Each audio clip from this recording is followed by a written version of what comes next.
How would Izuku fare in the world of RWBY? Strong magical artifacts? Mega amounts of power? Well, how would an unstoppable force fare in that world? Well, we've seen that today in the world of What If Izuku Wasn't RWBY, with One for All. Hope you'll enjoy.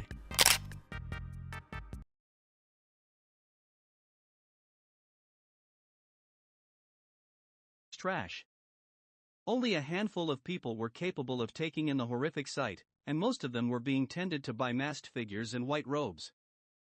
They claimed to be members of RWBY, a group which until now had been viewed as a bunch of religious quacks who preached the dangers of the quirk doomsday theory, the notion that as quirks evolved and became more powerful over time and through the passing of the generations, there would one day come a time when the powers could no longer be controlled, and would annihilate life on Earth as humanity knew it. They claimed that the only way to prevent this from happening was to eradicate quirks from the world. Now, it seemed, they were ready to make good on their suppositions.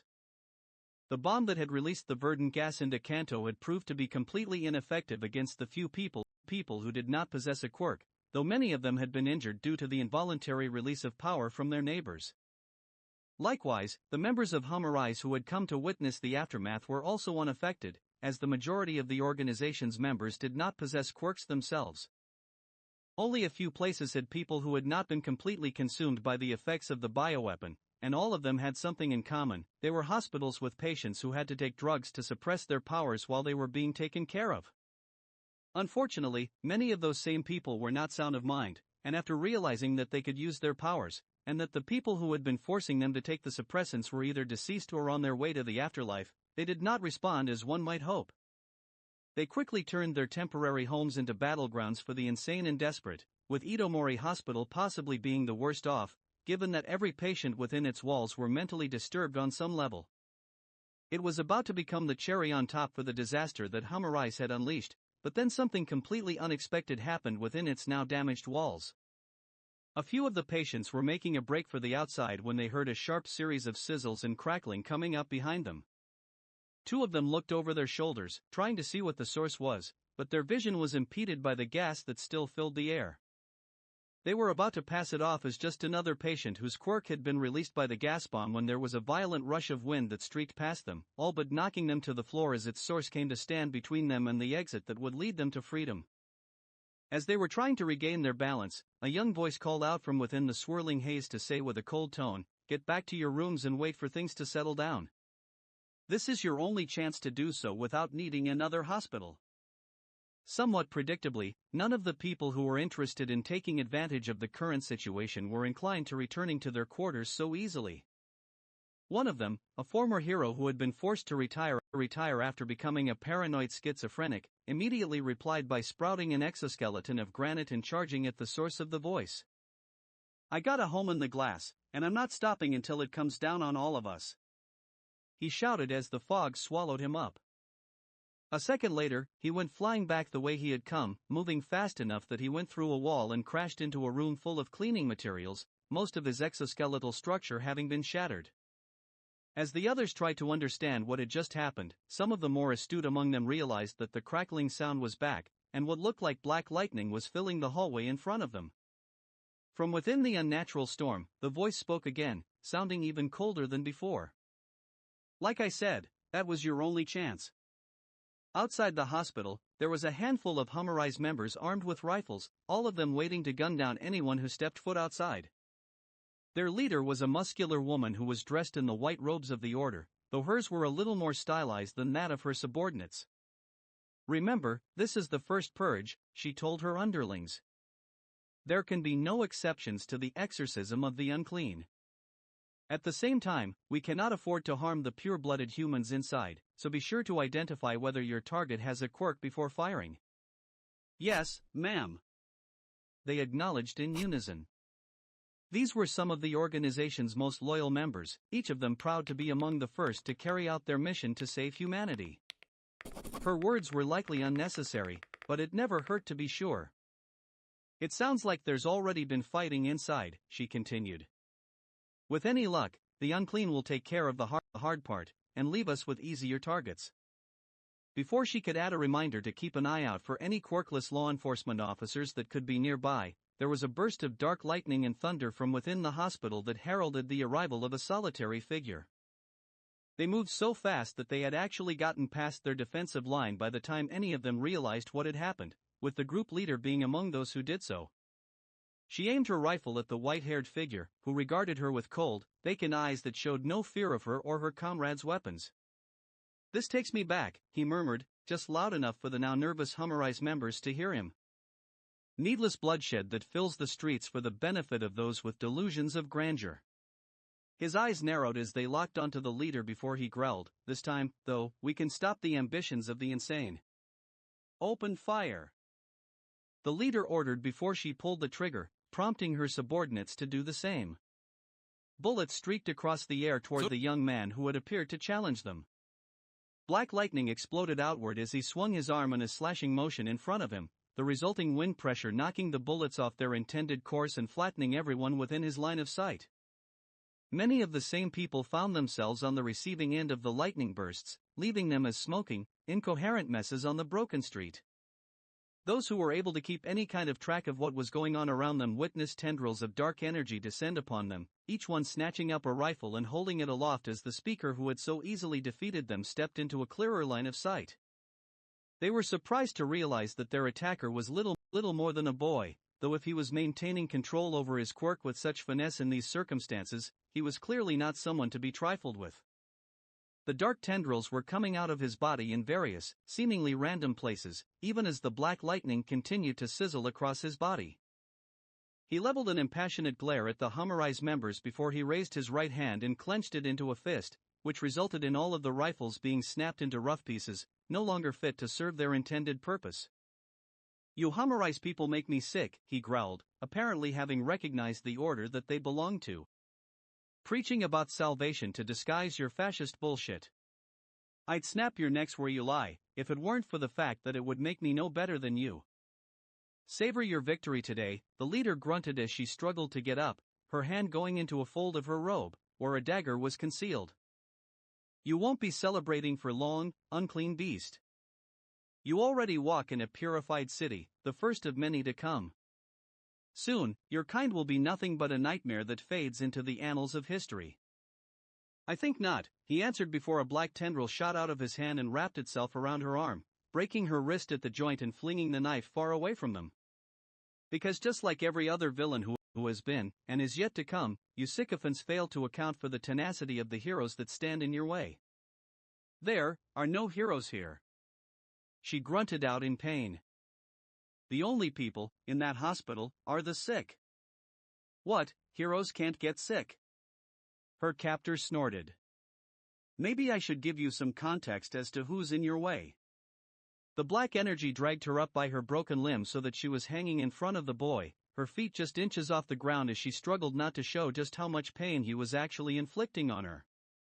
He then forced her to look into his scarred face and smoldering black eyes as he growled, "I am here, to stand my ground." At that, the woman's eyes flew wide open as she felt the blood drain from her face.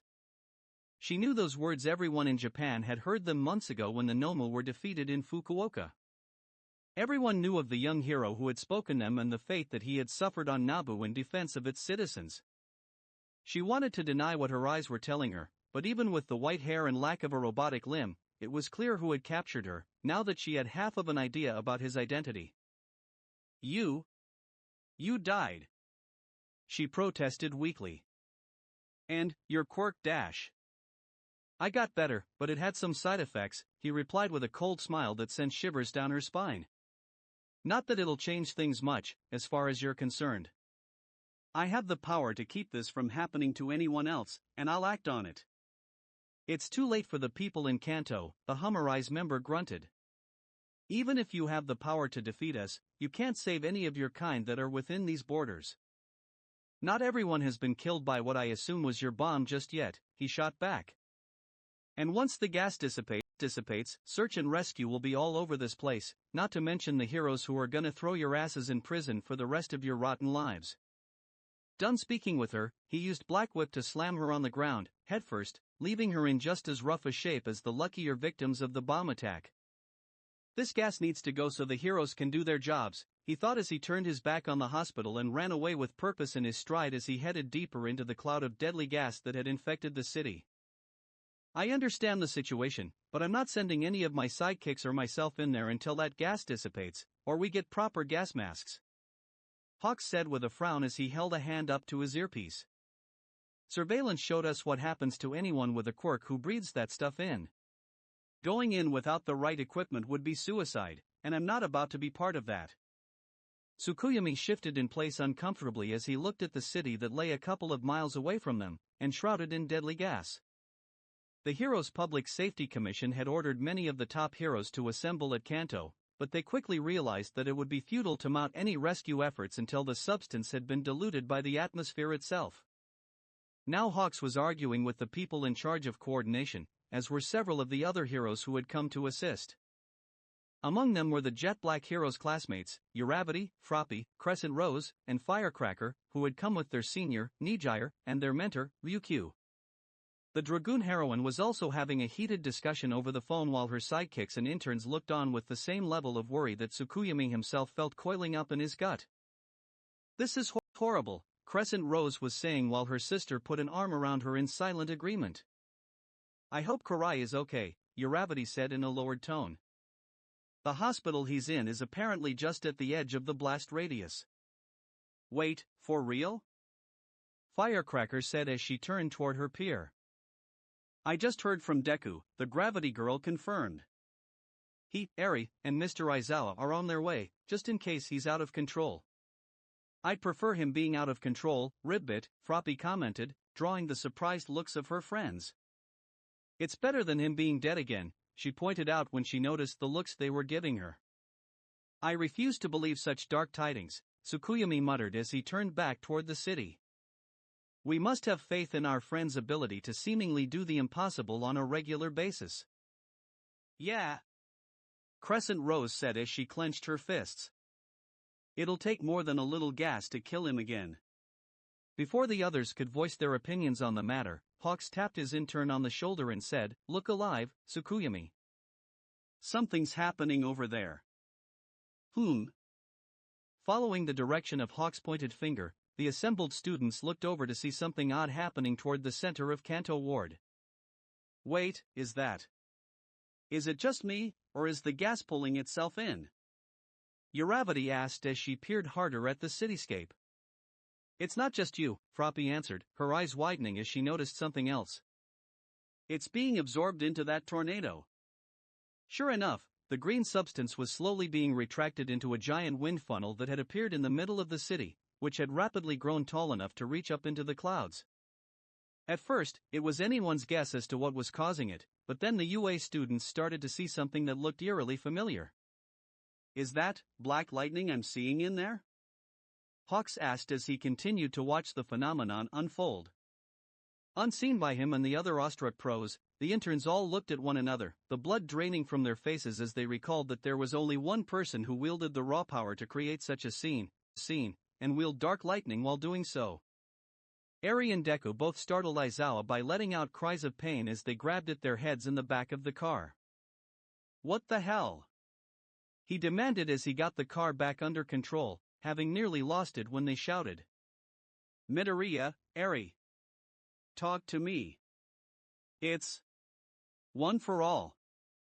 Eri gasped as traces of electricity crackled in her hands. "The previous holders. We can hear them again," Izuku added as he massaged his temples. Whatever was affecting Eri didn't seem to be hitting him as hard, but it was clear that he was struggling to maintain a cohesive line of thought. "But they're not talking to us.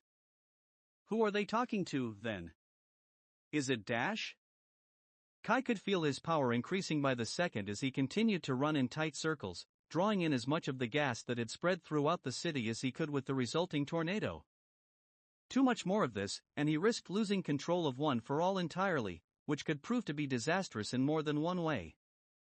Not only would he almost certainly die, the entirety of the Kanto ward could be immolated by the release of such a raw physical force. Fortunately, he noticed that the air around him was becoming clearer, which meant that the gas was following its natural inclination to drift upwards in the funnel. Still, that won't be enough to disperse it completely, he thought as he continued his efforts, trying to get the poison up as high as he could force it to go. He had an idea, but for it to work, he would need some help. What do you say, Seventh? Do what you must to save those who can be saved, came the reply, leading him to smile. All right, he said as he prepared to execute the next part of his plan. Putting more power into his legs, he jumped straight up, through the middle of the tornado that he had created, only stopping when he estimated that he was halfway through. He did so by engaging the float quirk, locking himself in place, even in the midst of the howling tempest. Once he was secured, he engaged one for all at maximum strength throughout his whole body, his muscles practically generating their own storm of black lightning that streaked out into the tornado, forming a nimbus of energy that sparked from one random object that had been sucked up to another. This is gonna cause some serious collateral damage, but it's either this or wait a few more hours for the heroes to be able to enter, by which time everyone with a quirk will definitely be dead, he thought as he crossed his arms in front of his body, ready to execute the final part of his plan. Here we go, Star Killer Smash. He flung his arms outward while flexing every muscle in his body, causing an explosion of air and lightning such as the world had never seen. It proved to be more powerful than even its caster could have predicted, as it actually incinerated a good portion of the gas in the air and scattered the remnants to Kingdom Come. The explosion rocked the ground, even where the heroes were on standby, causing many of them to cry out in surprise. Hawks saw that the gas was racing away from the city, and reacted a little faster than his colleagues. Everyone, take cover! He shouted. The others reacted without hesitation, those with reinforcement-type quirks moving to shield their colleagues as the air rippled and scattered the gas far and wide. That ain't good. Firecrackers shouted to be heard above the noise of the rushing wind. It's gonna spread the effects of the gas. No, not quite. Tsukuyomi said as he pointed upward. Look!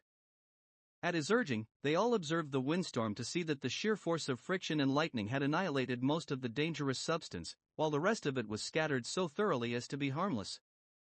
What the hell? Hawks muttered as his eyes settled back on the city. What could have done something like that?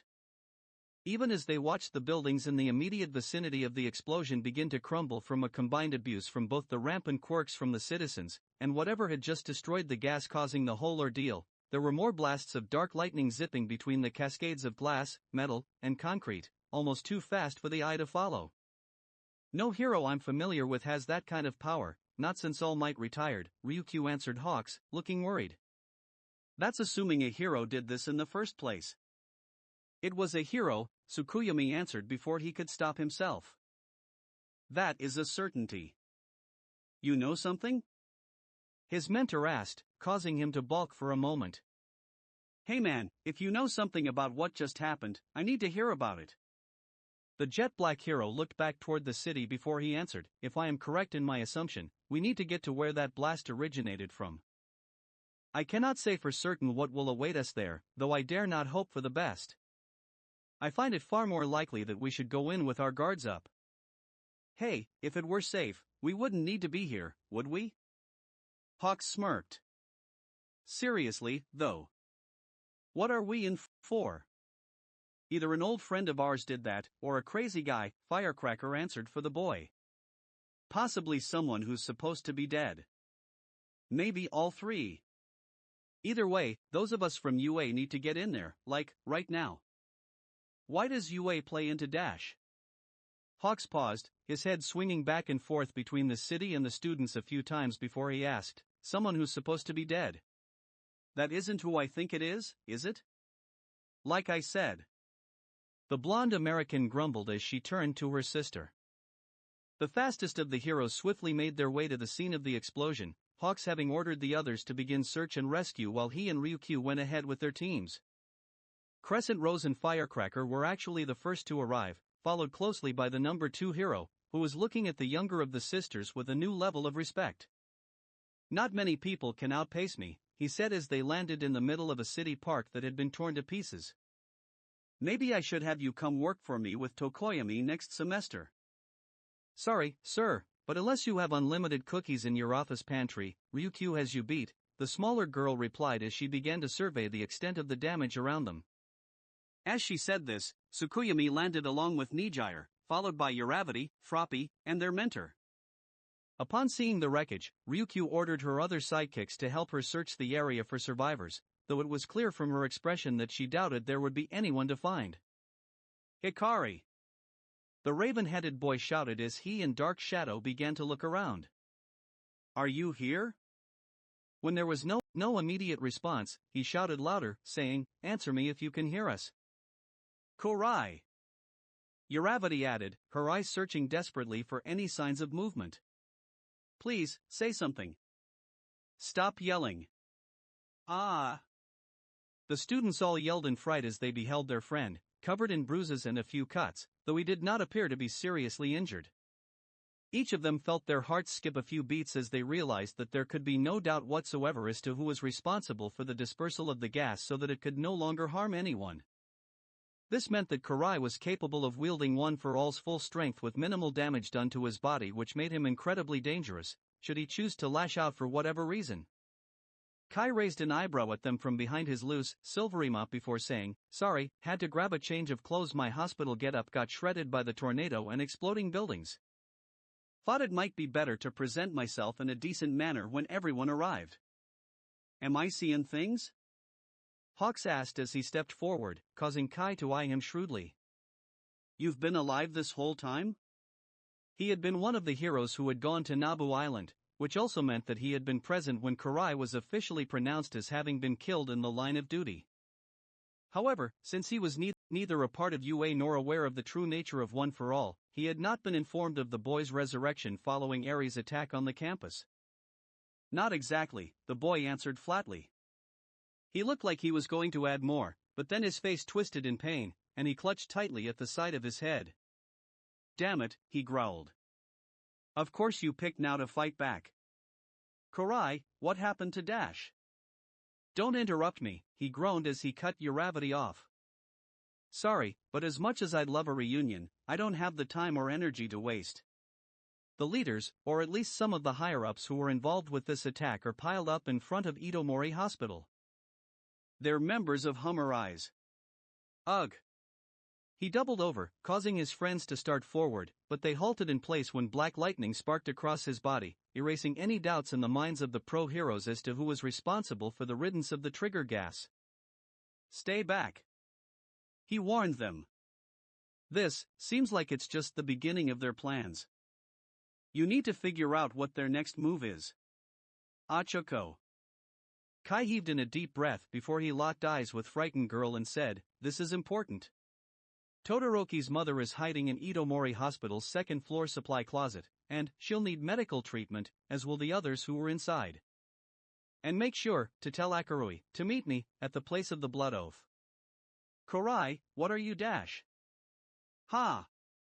With a shout and blast of electrified wind that knocked all of them but Ryukyu over, Kai disappeared from their line of sight. Wait! Hawks shouted in frustration as he realized that the boy had already vanished from his view.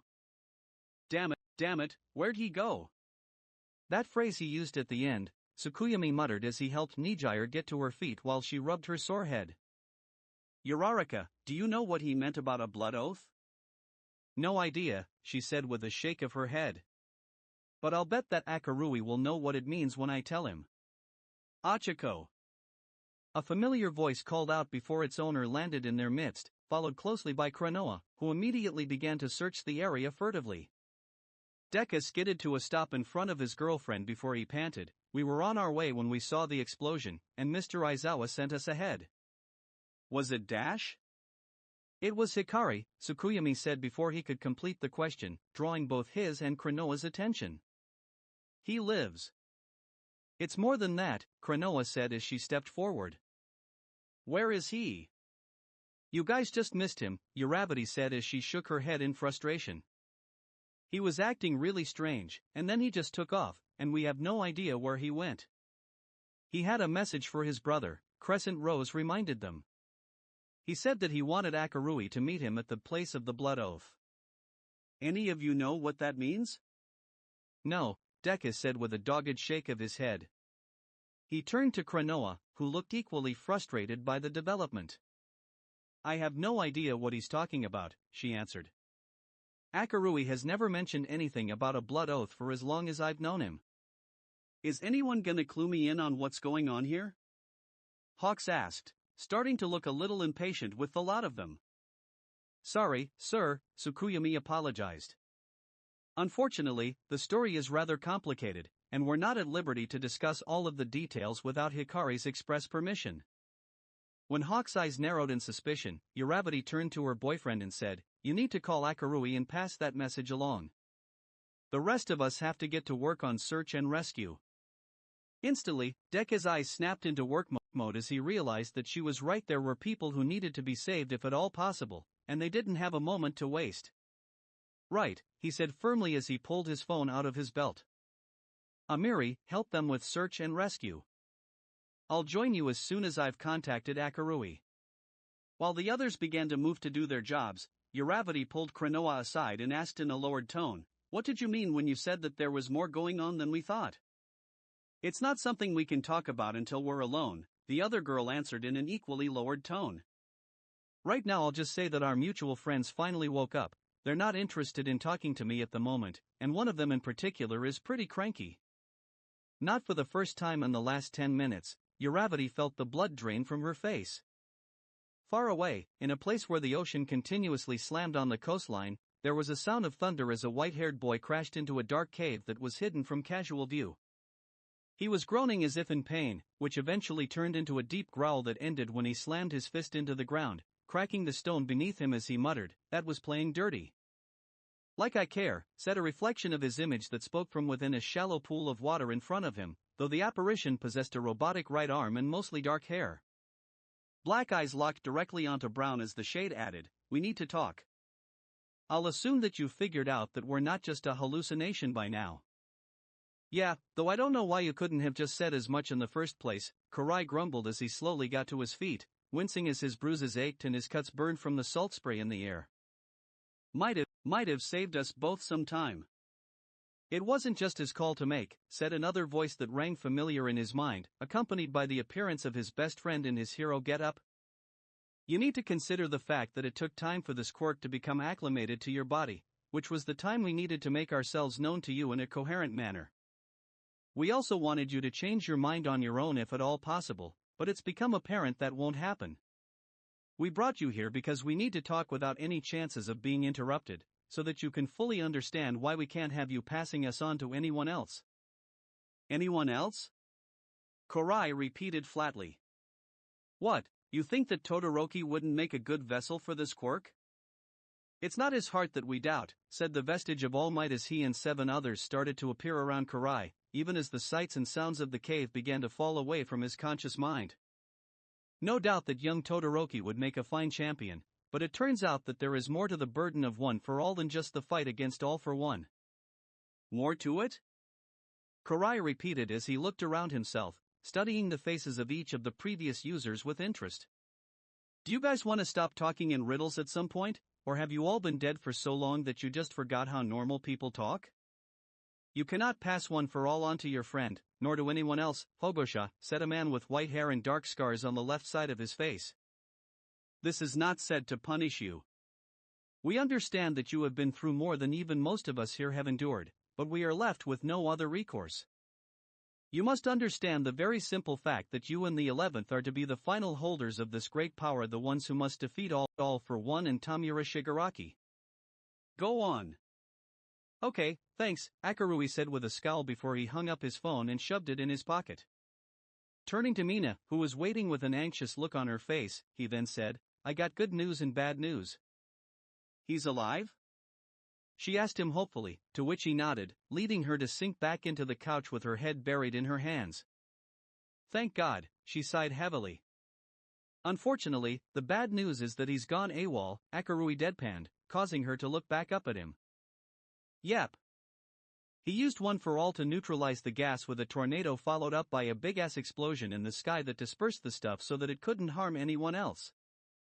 They just found a bunch of survivors that he apparently managed to rescue during the fallout of his attack.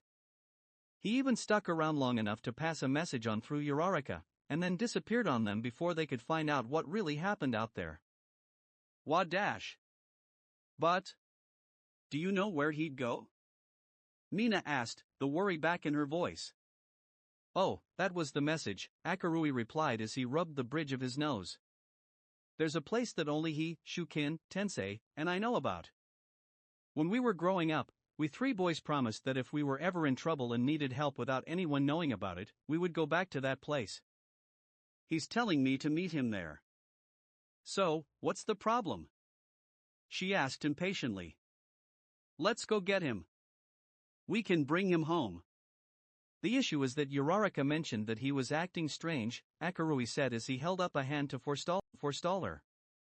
She told Midoriya that it seemed like he was almost wrestling with himself before he took off.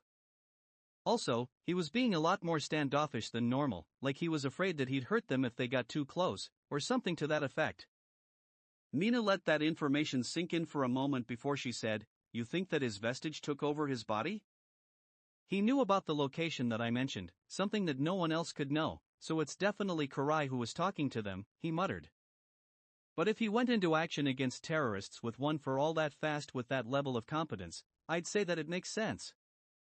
They said he was acting weird, so I might almost suspect psychic manipulation, but like I said, no one else would know about our secret place, or what we called it. Doesn't this count as psychic manipulation? Mina asked, leading him to pause for a moment. Eventually, he shrugged and answered, I don't think it counts, since it's his vestige's body and mind as much as it is his. Well, whatever, Mina said as she moved toward the door. Let's go get him. You're staying here, Akarui said as he made to follow her out. Sorry, but this meeting place is for us Hogosha boys, only. He was about to say more, but he quickly found himself being grabbed by his shirt and yanked forward so that he was staring into Mina's very dark, very angry eyes. I am going, she stated. In case you forgot, I promised to spend my life with your brother. That means that it's not just the Hogosha boys from now on. You'd better make room for a girl, 'cause it's not gonna be too long before we're sharing the same last name, pal. Akarui eyed her flatly for a moment before he asked, What will you do if we get there and he's not the Karai you fell in love with? Kinda stupid question is that? She shot back. Future vestige or not, he's still Karai. It's my job to believe in him and help him if he needs it. Right now, he's asking for help, so I'll worry about which version of him I'm talking to later. Akarui's right eyebrow went up before he said, Good answer. Now put me down so I can go tell Nizu that we're going on a little field trip. This is worse than terrible, Ashban said with a deep frown as he leaned on his cane and chair as he looked at the monitor that showed Nizu's equally worried face. It may be worth considering that the Paranormal Liberation Front will make a move in order to combat the efforts of Hummer-Eyes. After all, their ideals conflict on nearly polar opposite stances. It is possible, but I doubt it, the little animal replied as he looked thoughtful. The Liberation Front would be risking a good deal of their assets if they were to make themselves known to the public before Shigaraki's transformation is complete. They know that we heroes have a duty to stop Hummer-Eyes' efforts, which should negate any need for their involvement in the coming battle. We are talking about a world-level catastrophe that has been made known to the public, though, Ashban pointed out. Even they would be hard-pressed not to get at least someone involved, for self-preservation's sake. Many of their members are pro-heroes, Nizu reminded his friend.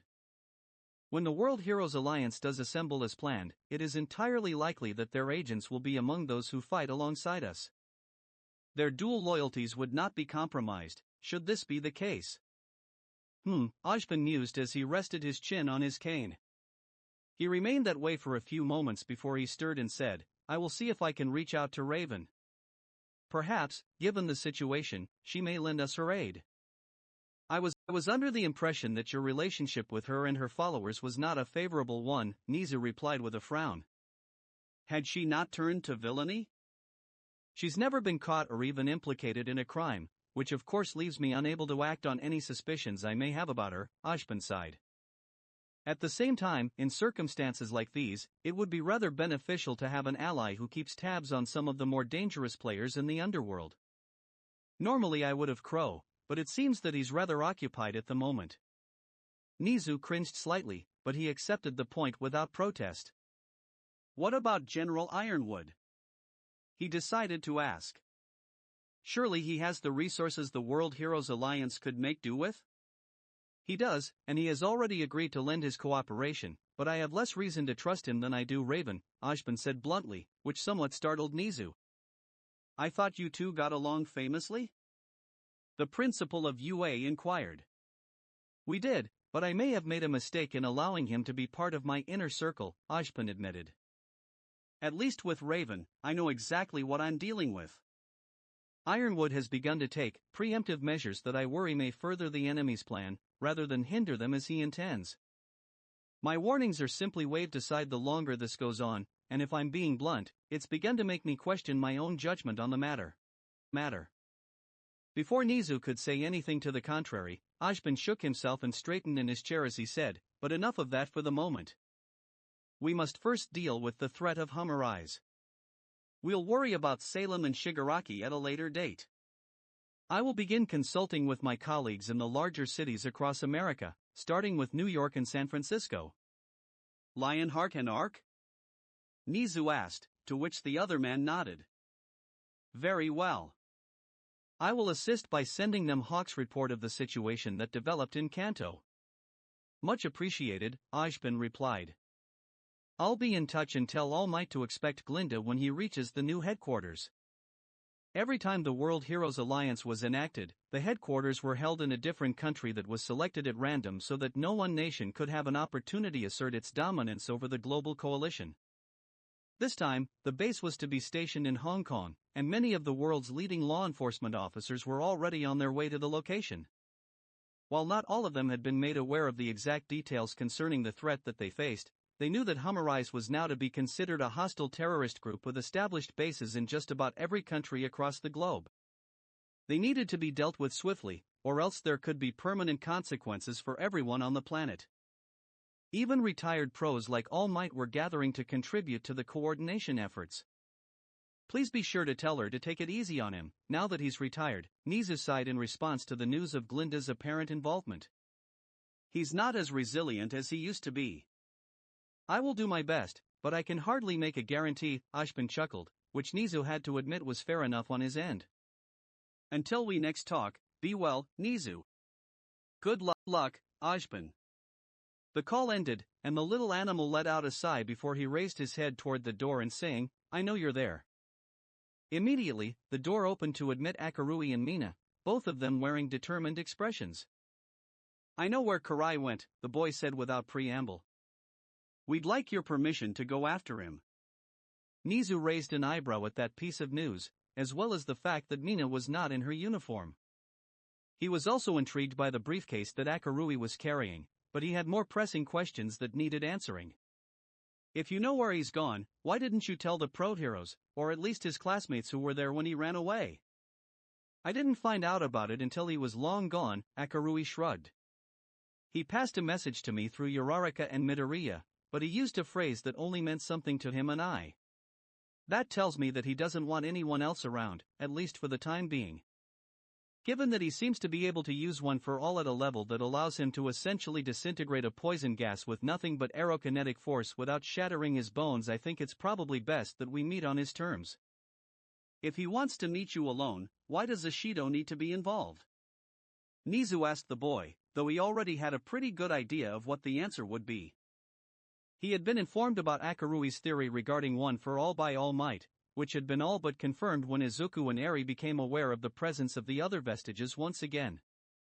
Mina opened up her mouth to answer, but Akarui preempted her by saying, she's as good as family to Karai and me. That's reason enough for her to come along to find him. That, and I think she'll melt her way out of here if you order her to stay behind when we have a chance to bring Karai home safely. He's not wrong, Mina added as she crossed her arms. When Nizu didn't give them an answer right away, Akarui pressed on to say, you need to let us do this, sir. No pros, no tracking our movements, just me and Ishido going to get Karai back. We can't risk setting him off as he is, for all our sakes. I cannot send you completely unsupervised, Nizu said with a negative shake of his head.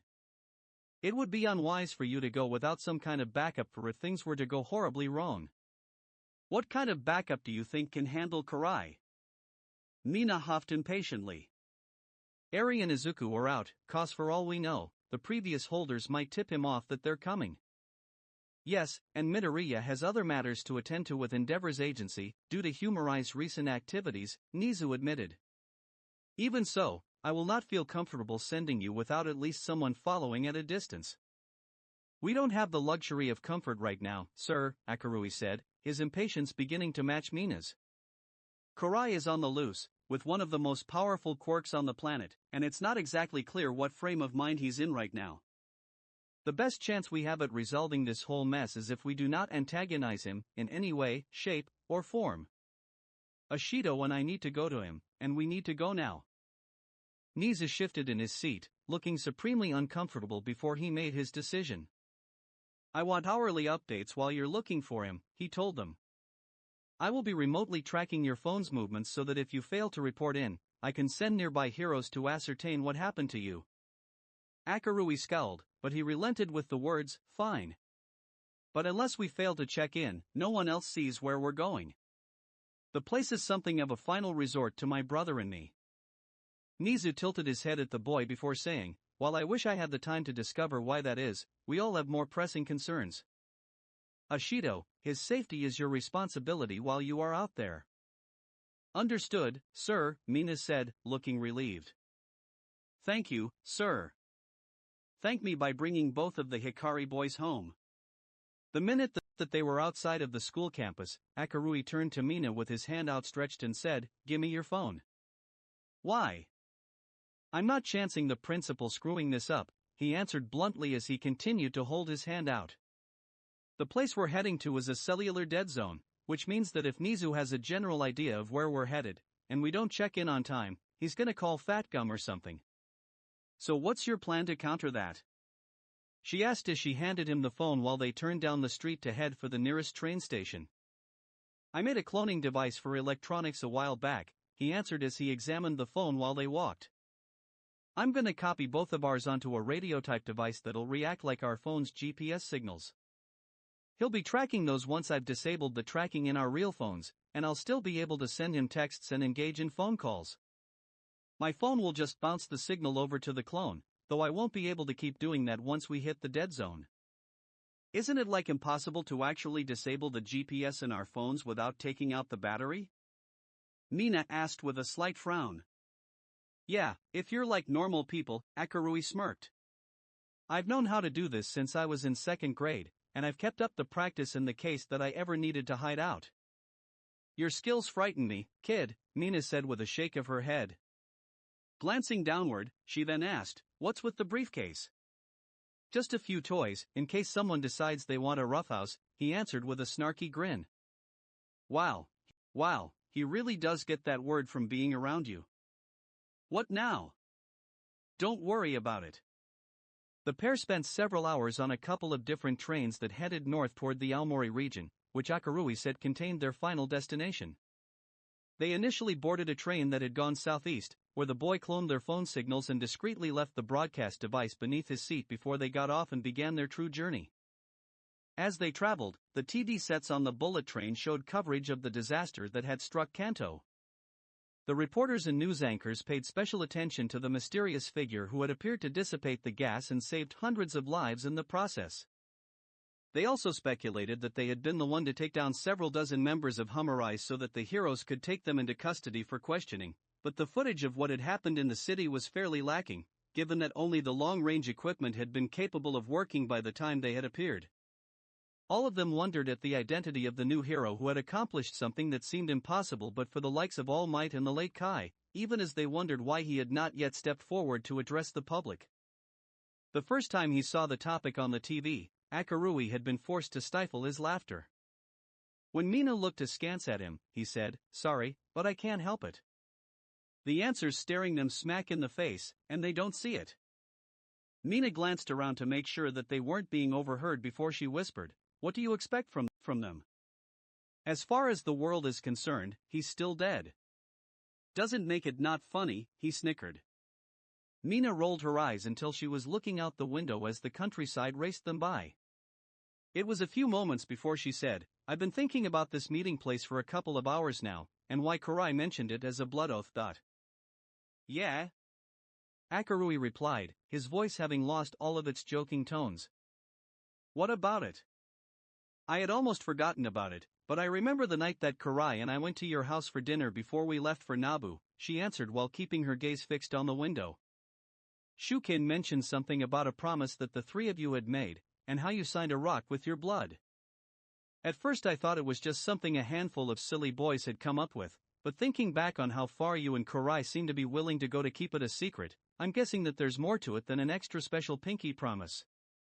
Akarui was silent for several minutes, nearly to the point where Mina was about to give up on getting an answer. Just as she opened her mouth to tell him to forget it, he started to speak in an unusually subdued tone. Did Karai ever tell you why we go by our mom's maiden name? He asked her without looking over. Kinda, she answered with a slight frown, not yet seeing the connection. He said that you guys did it because it helped to keep you guys from being targeted by villains because your dad was the police commissioner. We didn't always strictly go by the Hikari name, he replied, still not looking over. Back when I first started grade school, we still used either of our parents' names in public. About 6 years ago, Aunt Sakura and Shuken joined our family and the Idas for a summer trip to the beach. Even Tensei was able to get time off from work, so we had the whole gang there. I think Karai mentioned this trip a while back, Mina recalled. Is that when Tenya threw a fit about being put in the water? That's the one, Akarui answered with a smile, though it was a pretty bleak one. It was the first time we were going on vacation since Dad had become commissioner, so naturally, we were all pretty excited. The first mistake we made was putting our reservations for the hotel under our family name. Now the dots began to connect in Mina's head. Did someone target you guys? She guessed, to which he gave a single nod. You ever notice how Karai and I have been left with a distinct aversion to the Yakuza? He asked. When she nodded, he went on to say, that's not just because we're cop kids, or that one of them killed our uncle. The guys that came after us that day belonged to the Tono gang, on orders from their boss, who wanted to use Shukin, Karai, and me as bargaining chips in a backroom deal that would see to some of his chief enforcers getting out of prison on good behavior. They followed us to the beach and snatched the three of us up when our parents and the Idas weren't looking, tied us up and dumped us in a cave about a mile from our hotel. As Akarui spoke, Mina's eyes had been growing wider, but he wasn't done yet. Naturally, we weren't about to let ourselves be used like that, so the minute that the group leader left with some of his flunkies to go and confront our father, we fought back, he said, his tone remaining dead. They didn't know about Karai's quirk since he hardly ever used it after he nearly melted his brain a couple of years before that, but he didn't hesitate in that moment. He freed me, and Shukin helped him take the four guys down. Your cousin can fight? She asked, unable to help her curiosity in spite of all the new information that was being presented to her. His quirk is called memory release, Akarui nodded.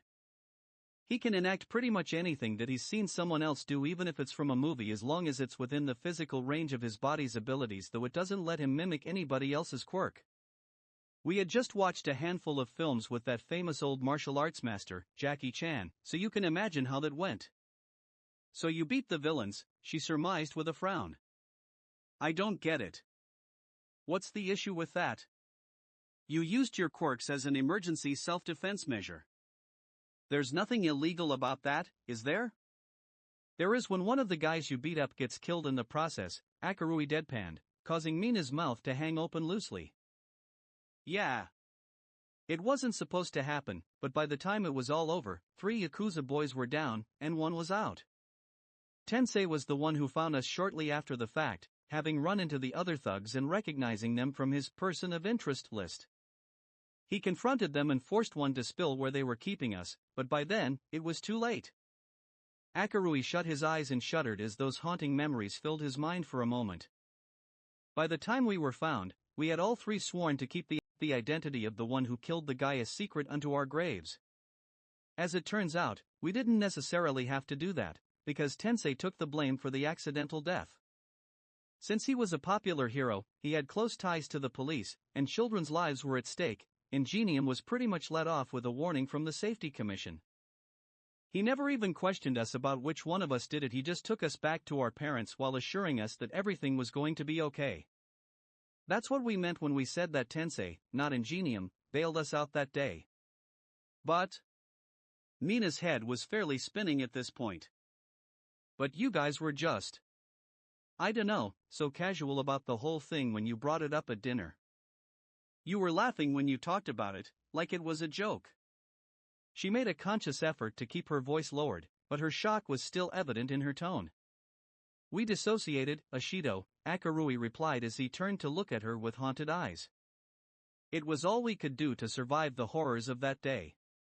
Our minds fragmented those memories, compartmentalized them in such a way that we didn't completely lose our heads in the process of trying to understand what had happened to us and what we were responsible for. You dissociated, she repeated, another conversation coming to her mind in that moment. That's why you seem to think that it was possible that Karai might have been developing a split personality back in the hospital because he'd already done something similar to survive. Correct, the boy nodded. After that, my father made it his personal mission to stamp out the Tono family, and boy did their boss come to regret his actions.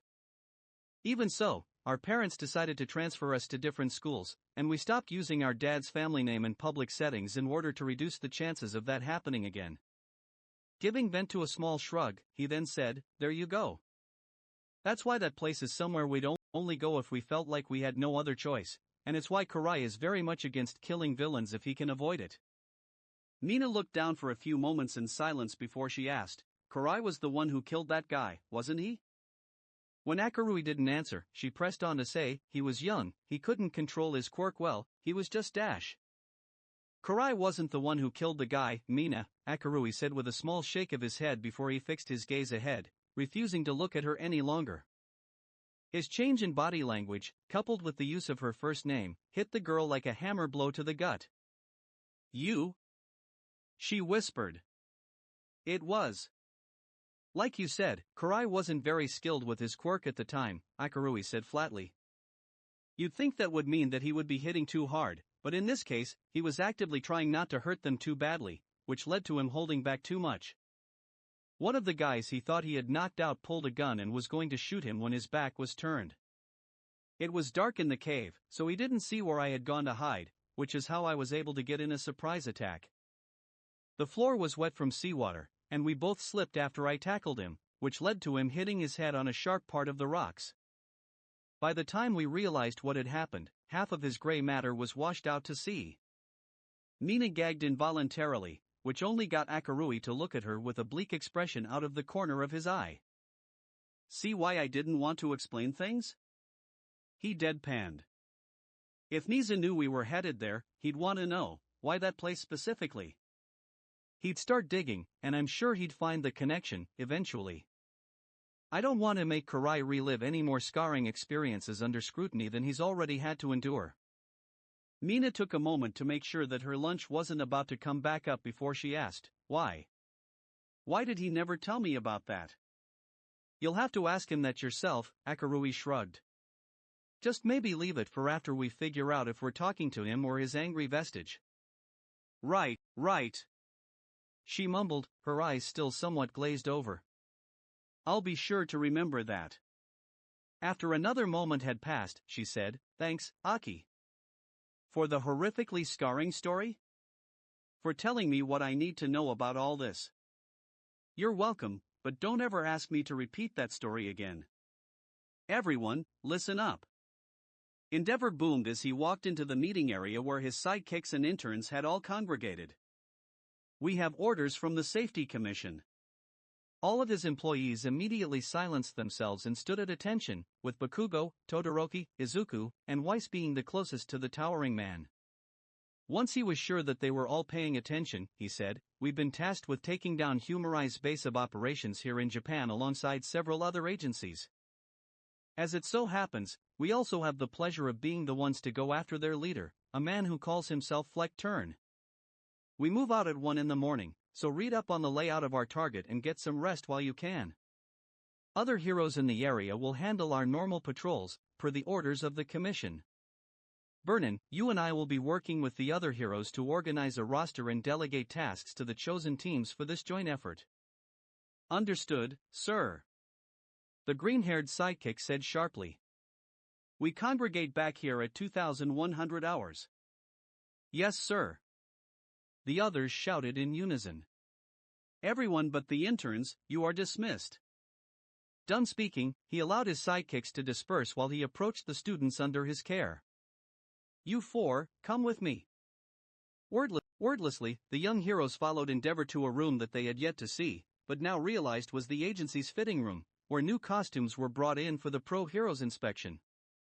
This was evidenced by the display cases that showcased some of Endeavor's older outfits, as well as one that looked like something Burnin might have worn at some point. What grabbed and held their attention, however, was the 4 display cases that contained outfits they had never seen before, yet looked familiar all the same. Are those Dash? These are new stealth suits I had commissioned after accepting you 4 as interns, the Flame Hero said to interrupt Izuku. They're based on your original costumes, but they're made with a material that makes it difficult for most scanners to detect your presence. Radar, thermal, even X-ray sensors won't penetrate them. Each costume looked very much like the students' chosen aesthetics, save for the fact that they were predominantly colored black. They also looked denser than what they were used to, which might hinder their reaction times by a fraction, but it wouldn't be all that difficult for them to make the switch. These are impressive, sir, Weiss said as she appraised the suits with a practiced eye. Might I ask what the occasion is? You'll be wearing these for our raid on Humorize HQ, Endeavor answered as he turned to look back at his young wards. I had originally planned on letting you have them if you managed to stick it out at my agency until the spring had arrived, but it seems more prudent to have you use them now. Thank you, sir. Izuku said excitedly as he moved closer to inspect his own outfit. It's about time we got some recognition for all the work we've been putting in, but Kogo growled, though it was clear that he was also impressed by the new costumes. We'll use them well, Todoroki murmured, though he neglected to look at his father while saying so. Endeavor, for his part, seemed to accept that this was the closest thing he was going to get in the way of a thank you from his son, and moved on from the display cases. Make sure you familiarize yourselves with those before we set out tonight, he ordered them. He paused by the door before saying over his shoulder, Deku, the gauntlets on the new suit are based off of your old ones from when you first submitted your application to work here. I didn't have time to order you a new pair based on the ones you have now, so you'll have to make do with those. No problem, sir. Izuku said excitedly. With a slightly sheepish grin, he added, I'm not sure that the design company you signed on would be able to replicate the new ones, anyway. They're kinda unique. Humph, the big hero grumbled before he left the room. Once he had, Todoroki turned to his friend and said, What will you do without the new gauntlets if you get backed into a corner? Didn't Hikari design them to keep your powers regulated? Izuku looked down at the armor on his hands that strongly resembled the full gauntlet that Melissa had given him on I Island with a little smile.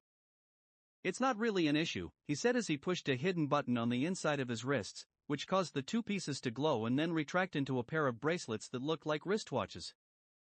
I can keep them stored like this underneath the stealth suit's gloves, and I can activate them if I get into a situation where I need a quick power-up. If I'm stuck like that, I think the stealth factor of the suit probably won't be much help. Akarui had come to him last week with the new support items in hand, informing him that they were designed not only to absorb the shock of any physical blows he might deal, but would also help keep pressure on nerve points that would assist in keeping his mood stable. Izuku recalled that Karai's original costume had armored bracers that functioned in a similar manner, but obviously Akarui's skill and design had only grown since then. The new gauntlets also had emitter points in the palm, knuckles, and fingertips, which would allow him much finer control over any laser bursts he might use. The younger Hikari brother had advised him to practice without them as often as he could in order to gain a more natural control over Energon, but he also understood that Deku couldn't afford any mistakes when people's lives were on the line in the field. Have you had any word from Hikari and Ishido? Weiss asked, drawing Izuku out of his moment of reverie. Not since they headed out, he answered with a negative shake of his head. I can feel the presence of the vestiges in the back of my mind, but they're still not talking to me. It almost feels like they're distracted. Maybe they're talking to Hikari, Todoroki suggested. He used one for all on a level that none of us have seen since All Might retired. Is it possible that he had help from the past users? Maybe, Izuku mused as his face acquired a thoughtful look. Ha! Bakugo snorted derisively. 500 yen, says Simon, figured out how to use it better than Deku did on his own. Instead of looking insulted, the thoughtful look on Izuku's face only intensified. That also might be possible, he mumbled. He's had to work hard to master a power he wasn't born with to begin with for the last 10 years, so another one probably isn't as big of a deal to him as it was to me, especially given that I didn't get a quirk until I was 15, which means that our levels of dedication when it comes to mastering a foreign power have no real contest, plus he's naturally more inclined to thinking things through, even when he's put on the spot. He was so wrapped up in his thought process that he failed to notice his friends each grabbing their new costumes and leaving. This is the place? Mina asked as she and Akarui set foot onto a sandy beach, the only lighting at the late hour being from the quiet town behind them. The boy had booked them 2 hotel rooms so that they would have a place to spend the night, provided they were able to bring Kurai back. After emerging from his room, Mina was intrigued to see that he had some kind of metallic, fingerless glove on his right hand, and a utility belt that contained items she could only guess at. He had also brought them a couple of high-power headlamps that they could use when they got closer to their final destination, but for right now, he preferred to move through the shifting shadows of the evening. "We're close," he said to answer her question. Even in the dark, she could see that he was pale, and his movements were a little jerky, as if his own body was fighting against returning to this place. "About a half-mile along this shoreline, and we'll get to the caves. It might take me a minute to remember which one it is when we get there, but I'll recognize it when I see it." "How?" "The cave mouth looks like 2 fangs pointing upward where the water enters," the boy recalled before swallowing hard. "There's a ledge that we'll have to jump to in order to find the path that leads inside, since the side that we'll be walking up on doesn't have enough room for a solid foothold once you get inside." Seeing his current state, Mina turned to him and put a hand on his shoulder before she asked, "Do you need to stay behind?" "I'm sure I can find the spot on my own if I have to." "Not a chance," he said with a shaky grin. Cracking his neck, he then added, "Kurai's been confronting his demons in therapy for the last month. What's one little trip down memory lane gonna do to me?" They walked quickly in silence until they reached the rocky part of the beach where the caves began, after which they turned on their headlamps and began to proceed much more carefully. "What I wouldn't give for Achiko's zero gravity right now," Mina said after they made it across one particularly slippery stretch of stone. "I should have packed my grapple gun," Akarui muttered in agreement. "At least we'd have something to hold on to, then." "Wait, how did you forget Dash?" "It happens sometimes, okay?" It took them another 15 minutes after that before Akarui stopped in place on a larger ledge that currently rose well above the low tides of the ocean. "This is it," he said, just barely audible over the crashing waves below him. Mina looked over his shoulder when he pointed toward a cave mouth that looked exactly as he previously had described it.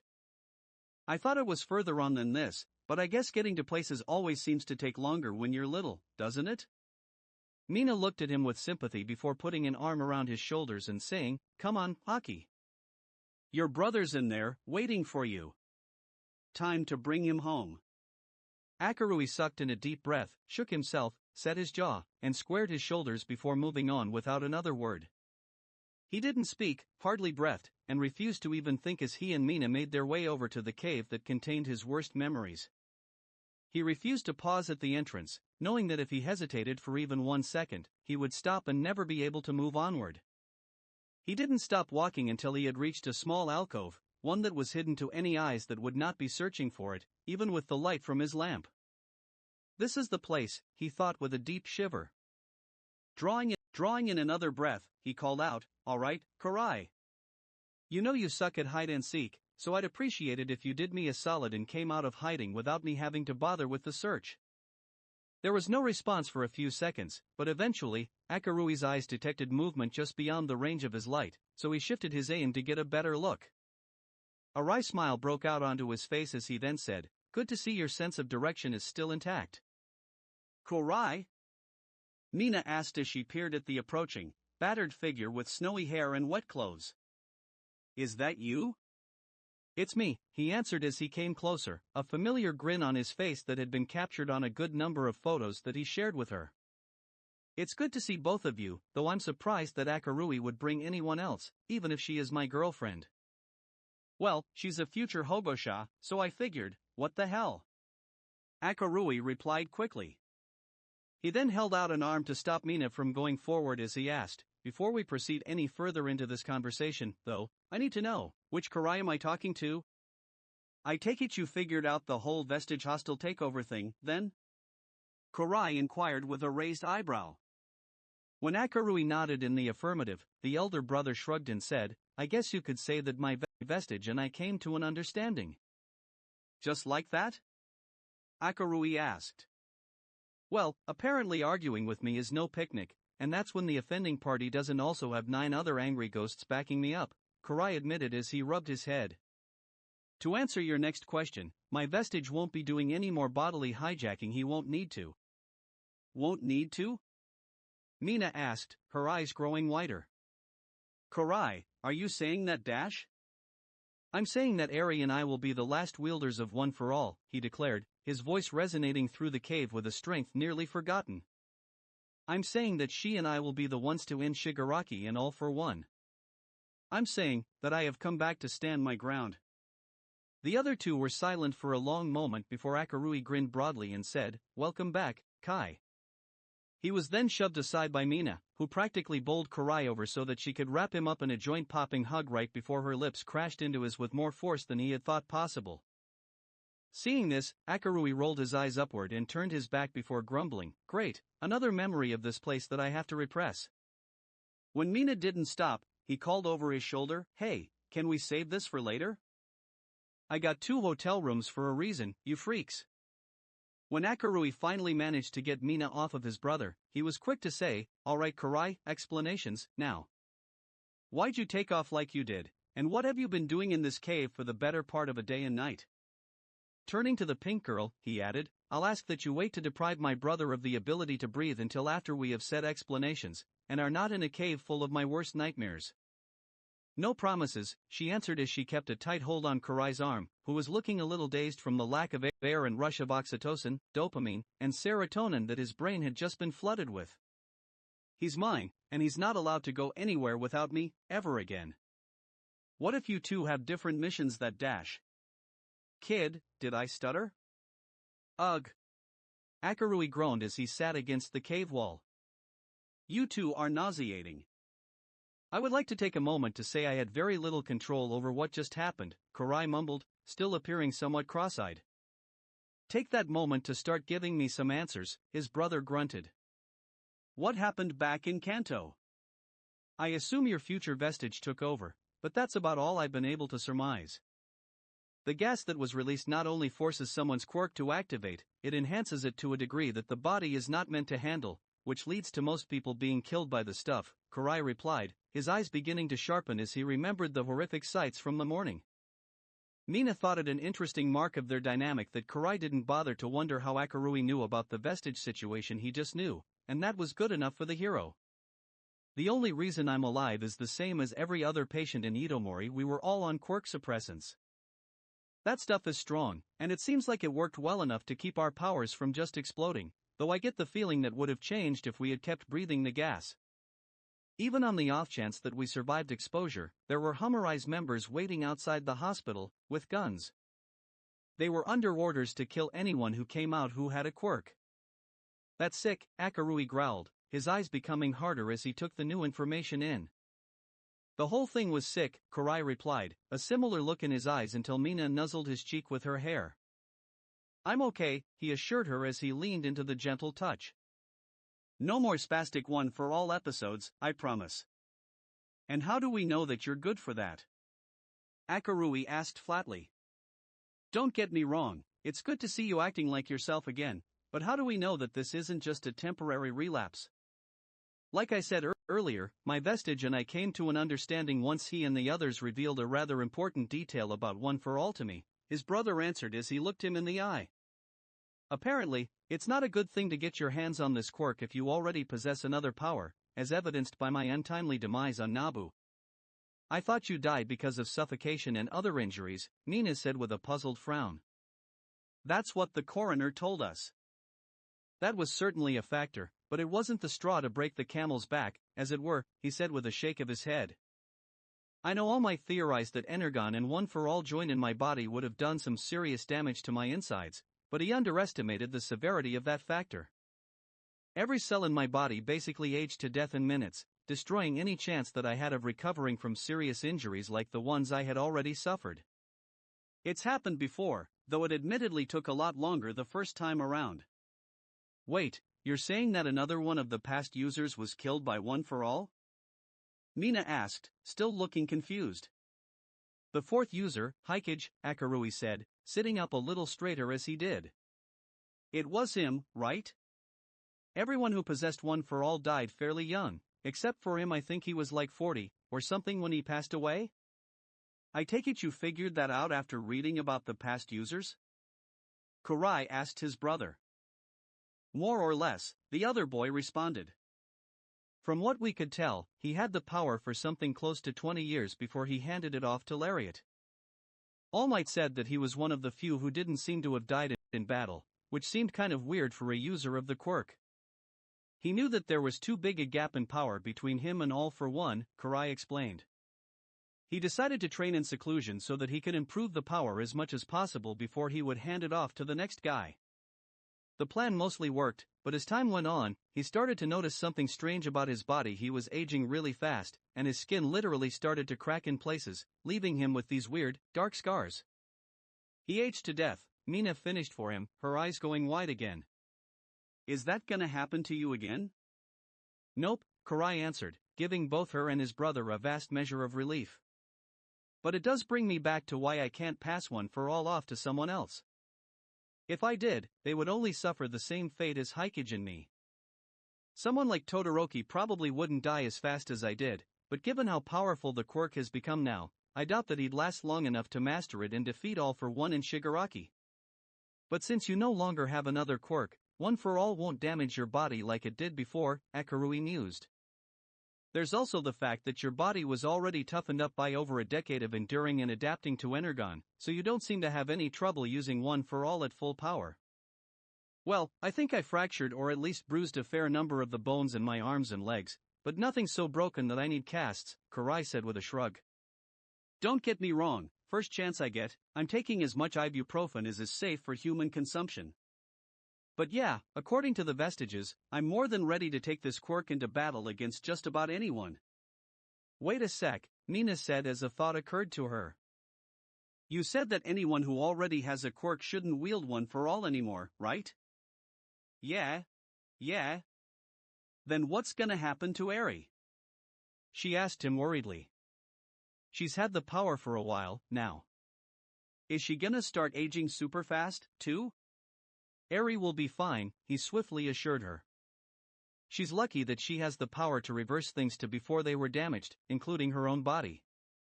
Her original quirk can undo the harm that normally possessing One for All would inflict on her. He paused before he admitted, the vestiges didn't exactly take that into account when they accepted her as a vessel, mostly it seemed as though she was their last chance to be able to defeat Shigaraki in the future. Lucky us, huh? That's a word for it, Akarui sighed as he drummed his fingers on his knee. Seriously, though. Are you sure about taking up the fight again? If One for All needs a quirkless host with a strong body, I'm sure Togata would take it on if we explained the whole situation to him. I'm sure, Kurai sighed in response. It's not my first choice, but I am resolved to finish this fight. Besides, I think it's better that Lemillion succeeds with permeation, rather than One for All. His quirk was a huge part of what made him who he is, and I don't see a reason to change that. Okay, just one question left, then. That being? Why am I sitting in a puddle, in the dark, in the one place on Earth I would nuke if I'd had Energon, when you could have told us all of this is in literally any hotel room? Akarui demanded furiously. Or even better, my room back at UA? They could be bugged. Not with me around, they wouldn't be. Fine, there's two reasons, Kurai deadpanned. 1, it was not my conscious decision to come here blame future me. Second, the vestiges and I needed a place to talk, off the radar, with zero chances of being disrupted so that we would be able to come to an understanding with each other. If I was sitting back at UA, there's no way I'd get 5 minutes to myself so that I could talk to them, especially once word gets out that I'm alive again. I'd have to be dealing with them and everyone else at the same time, and I don't think that would have ended well for anybody. Akarui went to argue, then reconsidered before muttering, "Fine. But if you invoke this oath again for any reason within the next 5 years, I'm lighting your mattress on fire while you're sleeping on it." "Oh, stop acting grumpy and come give your brother a hug." Nina laughed as she beckoned to the younger boy. "You know you're glad to see him." "Gee, I would, but there appears to be an oversized gumwad attached to his everywhere right now, and I'm not getting in the middle of that," he said flatly. Karai and Mina both chuckled at that before the older boy stood up with his girlfriend and moved toward his brother, who also got to his feet. The elder brother then pulled his sibling in for a rough embrace as he said, "Thank you, Akarui, for coming out here and looking after things while I've been away. I'm sorry I left you with so many problems to handle on your own." "Ha," Akarui scoffed past the lump in his throat. "Joke's on you. I hardly did anything, and now they're all your problems again." After a moment, his facade broke down, leading him to return the hug as he said, "It's good to have you back, dumbass." "Good to be back, smart ass. Get ready, we're about to hit the drop zone. I already heard on the radio, icy hot. Could you two please maintain some semblance of professionalism while we're on a mission, especially with the coalition?" Merton leveled her best scolding glare at the two boys who had been arguing while Deku pulled the hood of his new stealth suit over his brow and stood up with a grim look about his mouth. Freezer Burn merely shrugged at the reprimand while Ground Zero muttered something under his breath and affected to look away from the pale girl. The four of them were riding along with a number of Endeavor's sidekicks in a plane that would drop them above humorized Japanese HQ. With the organization's chemical attack on the Kanto ward, the World Hero Alliance had assembled and declared them an international terrorist group. Now they had heroes in every nation racing across the globe to find all of the bases that belonged to the fascist idealists and arrest their leaders. It has to be said that it was something of a novel experience to see the regal heroine dressed in all black, the exact opposite of her normal color scheme. It made her look even paler than normal, and her eyes in particular stood out from beneath the cowl on the costume like white blue pearls that could freeze one's soul if they peered too closely. "Get ready, newbies." Vernon grinned at the students, bringing them all to attention. "We're coming in hot." Even as she said it, explosions began to echo outside the walls of the plane, causing the pressure in their ears to spike every few seconds and setting their teeth on edge as a result. "Who knew they'd have anti-air weaponry?" Deku shouted to be heard over one particularly close explosion. "These are pretty old-school defenses." "Well, most of their members don't have quirks, so they don't have many options," Freezer Burn called, even as an alarm began to blare through the transport. "Here we go!" Vernon shouted as the rear hatch began to open, admitting the chilling night air of the lower atmosphere into the cargo space. "Go, go, go!" Without any further prompting, the young heroes launched themselves out of the plane and allowed gravity to do its work, pulling them at high speed toward the ground. Each of them took in the scene below them, noticing all of the white robes running about like agitated ants, and the brief flickers of fire that preceded the explosions that boomed in the sky around them. After about 2 seconds of falling, Deku tapped his earpiece and asked, "Merton, do you have a clear line of sight on those cannons?" "Affirmative." "Then let's do it." Aiming his right hand as he fell, Deku willed a large ball of energy to gather in his palm, like a small green star that was falling to the earth amid the fire and exploding metal. DQ Naster combo. Northern Lights. His classmate yelled in tandem with the appearance of a jade hex about halfway between them and the ground. Deku hurled the energy blast at it, striking the conjuration dead center, which made it glow brightly before it spat out a dozen thin lasers on the side facing the ground, each one arcing in a different direction to slam into one of the cannons that was trying to take them out. The result was a series of explosions that lit up the base below them like the flashing lights on a Christmas tree display.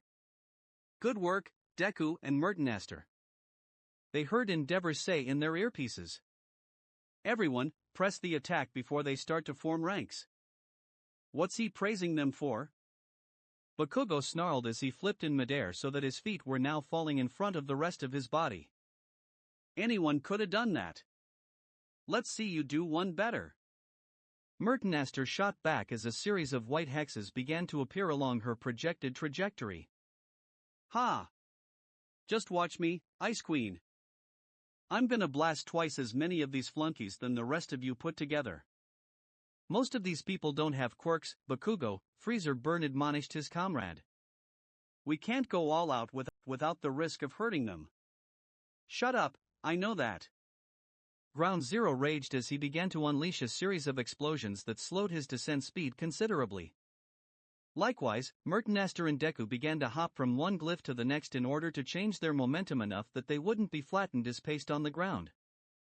Freezer Burn also worked to alter his speed as he unleashed a torrent of fire at the ground, forcing many Humorize members to scatter for fear of being burned alive.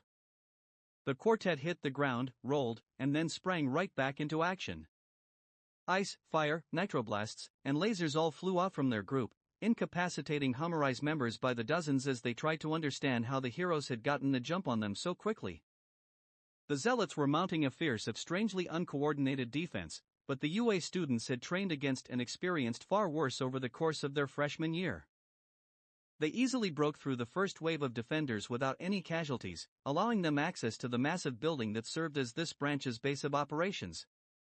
Once inside, they were met with more resistance, but again, they seemed to lack any sort of real plan for defending their base. It was at this point that Mertenaster voiced the thought that had been running through all of their minds for a few minutes. Anyone else feel like this is too easy? She asked as she hamstringed a man who had been about to shoot at Ground Zero from behind a pillar. 71. They're a bunch of quirkless idiots. The explosive hero shouted as he kneed one acolyte in the face while roasting another pair with his power. Seriously, how dumb do you have to be to pick on an entire world of people with an evolutionary advantage over you? 78. If anyone thought it was inappropriate that the two high schoolers seemed to be keeping an actual score for however many villains they took down, they said nothing at the time. The followers may be fools, but the intel that we received on Fleck Turn indicates that he's a very persuasive, intelligent man, Freezer Burn answered over the comm channel, as he and Deku had pushed ahead with a few of the other sidekicks. This may be a trap. That doesn't matter, Deku replied as they heard him fire off a laser blast that bowled over a group of gunmen. If we fail to capture their leader now, we'll have given up the element of surprise for no reason. Even if it is a trap, we have to do our best to apprehend him.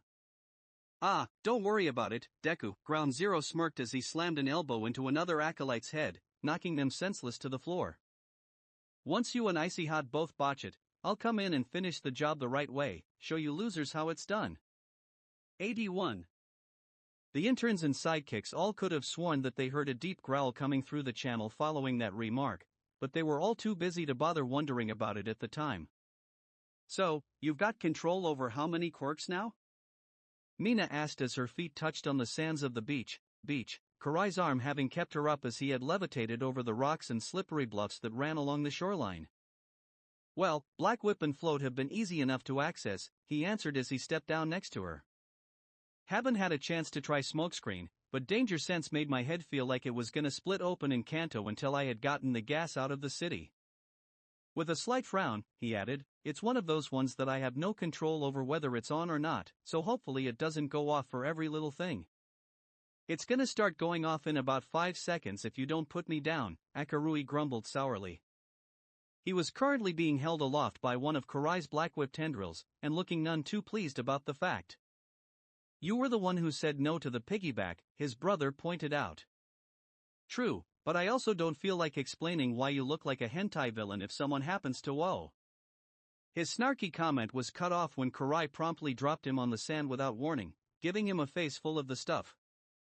He scrambled to his hands and knees before he spat the grains out as vigorously as he could and coughing out, worth it. Play. Nice to see that things are back to normal, Mina giggled as she leaned on Karai's right shoulder, enjoying the warm feeling of his natural arm in her hands, as whole as nature had intended his body to be.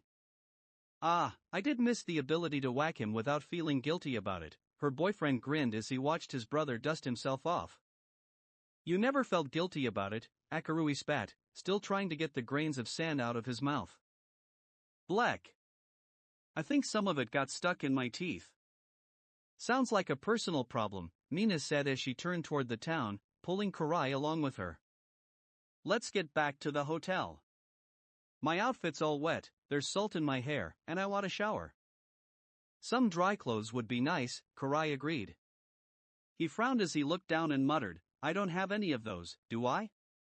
Unlike his brother and girlfriend, he had not had the opportunity to pack a daybag with necessities like clothing for his excursion to the beachfront village. I'll buy you some in the morning, Akarui said as he moved to walk alongside the pair. Until then, use a bathrobe, or something. I dunno. Do whatever your girlfriend tells you to do. Excuse me? I said I got 2 hotel rooms, he deadpanned.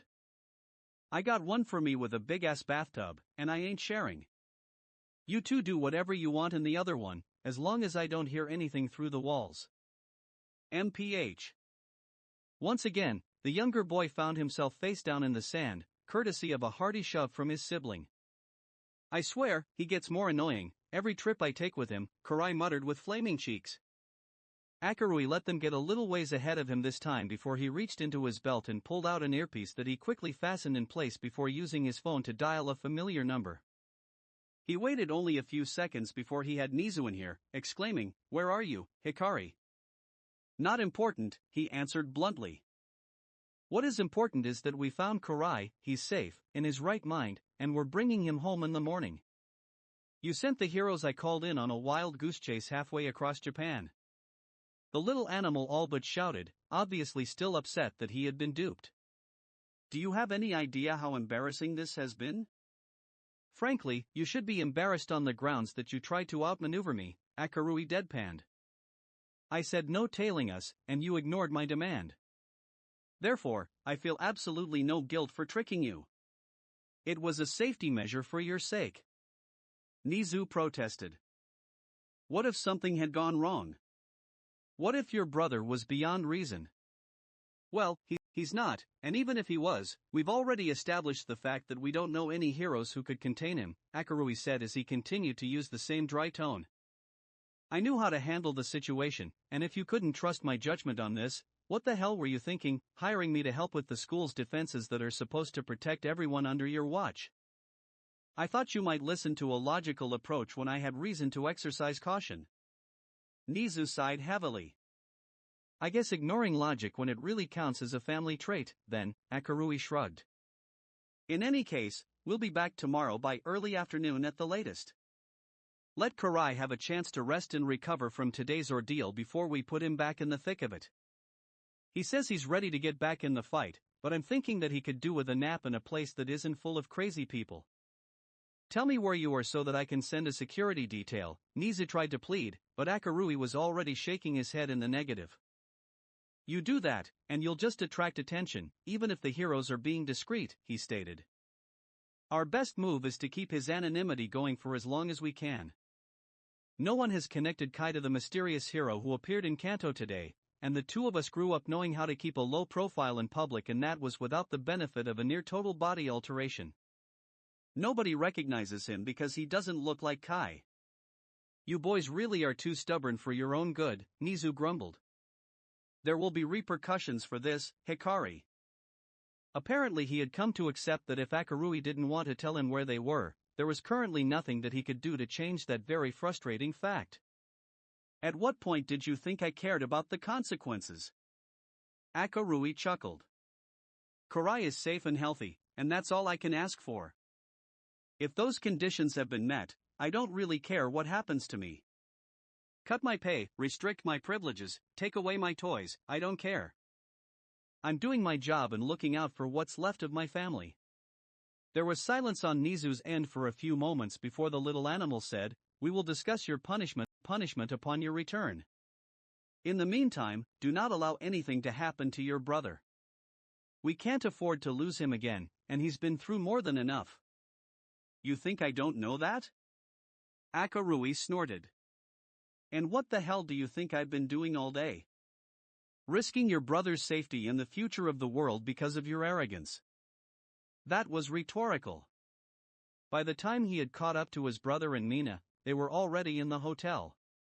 Having known that they would probably prefer some time to themselves, he decided to make a stop at a 24-hour convenience store for some food and a change of clothes for Karai.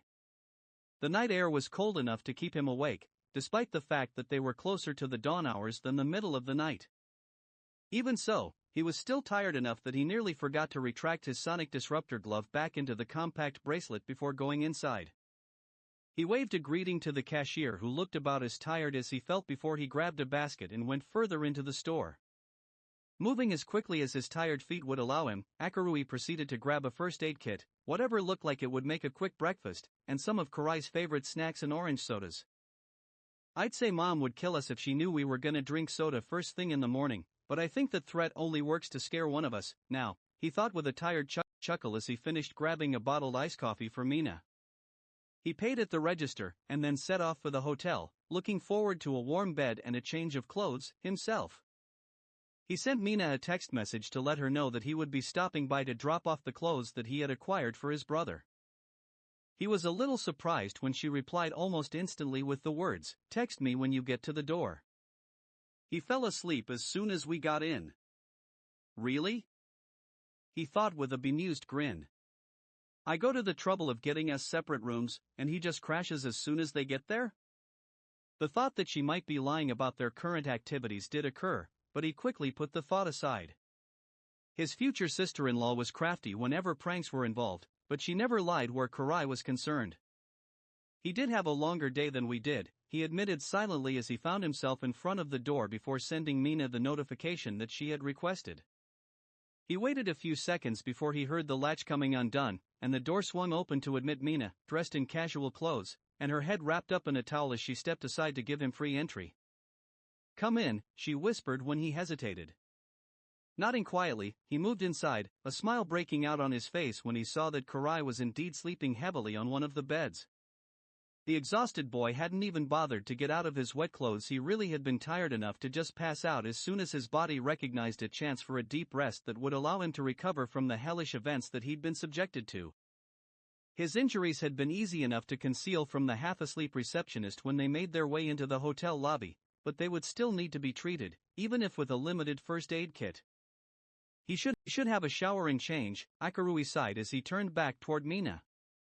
He'll get sick if he sleeps in cold clothes and a wet bed like that. He then gave vent to a short chuckle before saying, I guess this is karma for every time he mocked me for wetting the bed.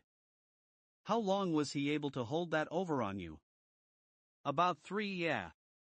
Wow, I am more tired than I thought, he mumbled as he rubbed his eyes. When he heard Mina giggling, he gave vent to a short growl and moved to flick Kurai on the head, saying, Wake up, brother. Your girlfriend is forcing me to provide comedy material about my own childhood instead of yours, and it's not a good look for me. To his surprise, Kurai merely let out a short grunt before continuing to snore softly. Well, it's official. He's dead again. Pfft, Mina snorted as she pushed him aside. Amateur. Watch a pro at work. Seeing her crouching slightly by Kurai's side of the bed, RWBY then said, Might I remind you that it's probably a bad idea to surprise attack someone in their sleep who could knock All Might into next week? I know what I'm about, Aki, she said with a sly grin as she held up a small bottle of what looked like hand soap. Check it. Moving quickly, she uncapped the bottle, set the tip over Kurai's head, and squeezed a large dollop of the green substance into his ear. The result occurred a lot more quickly than RWBY would have expected, with Kurai stirring as he tried to swat at the space above his head, then sitting up and scratching at his ear as he grumbled, the wah. His eyes cracked open as he peered at his fingers before he muttered, Classic. Come on, sweetie, Mina said as she pulled on his arm, trying to get him to stand. We need to get you washed off and into the new clothes that your brother got for you.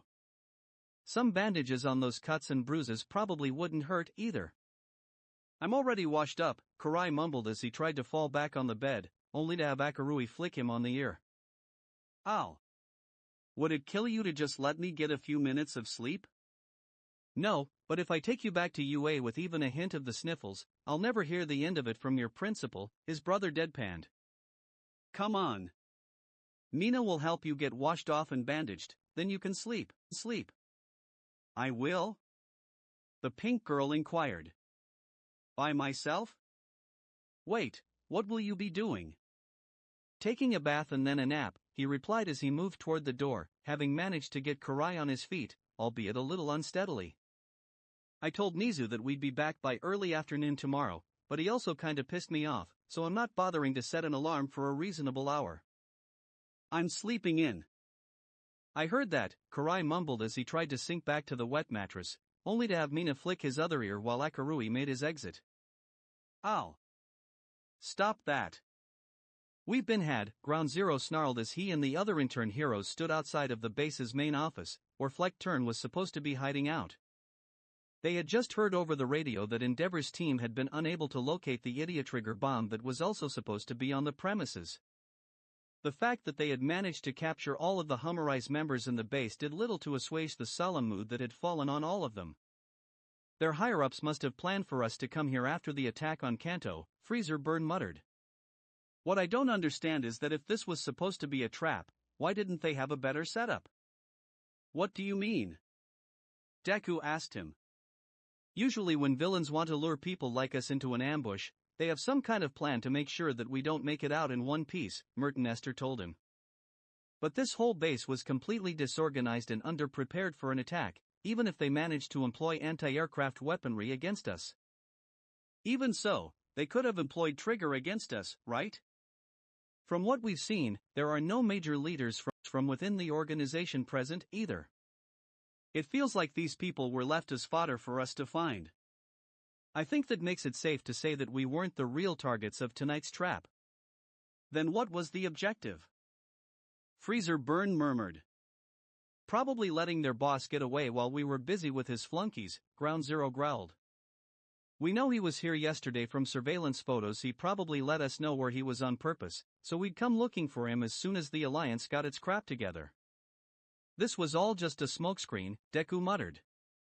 But if that was the only point of all this, and he let himself be seen, why would he also let it be known that he has another bomb here that we couldn't find?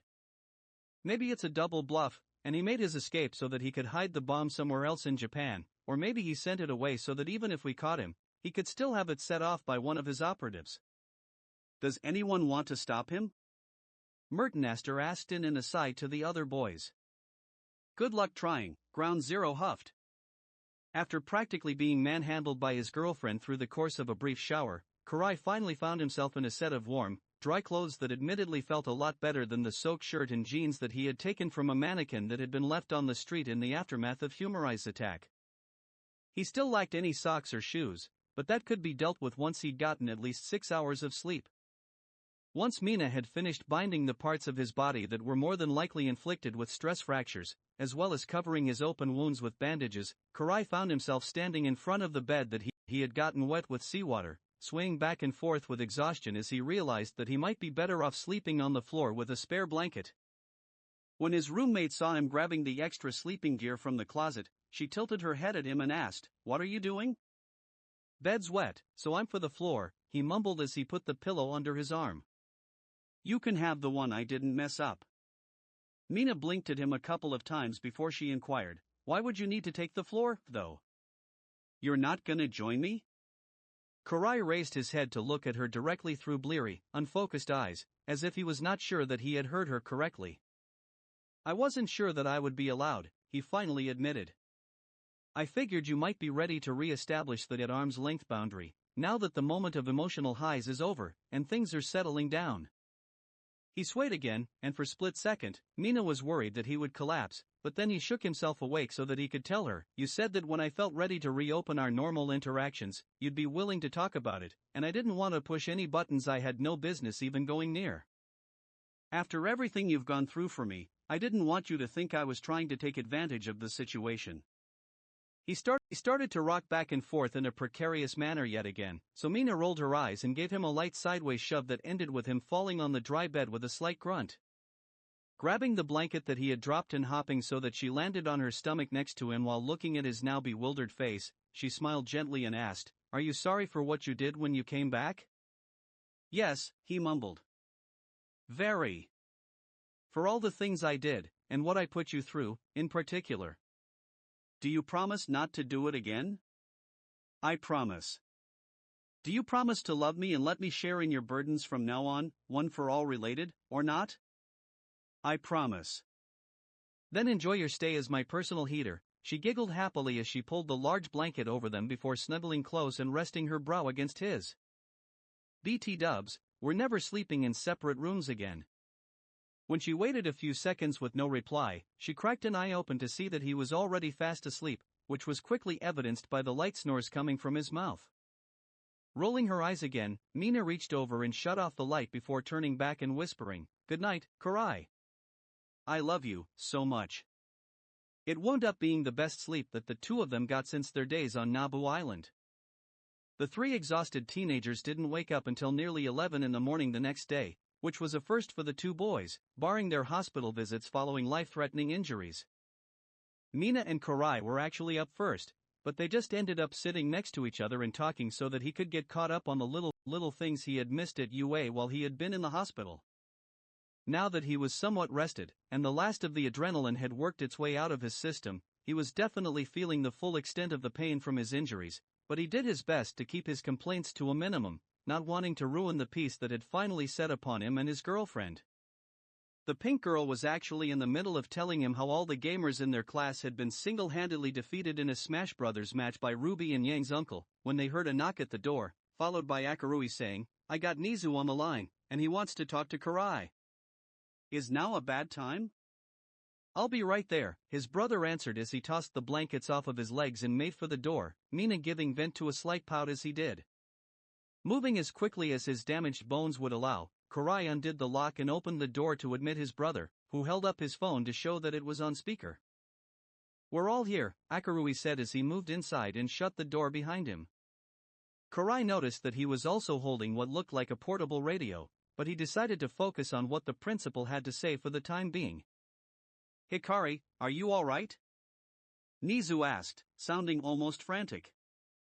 "I'm as healthy as I can be, considering everything that happened yesterday, and my head feels better than it has in a long time, sir," he answered readily.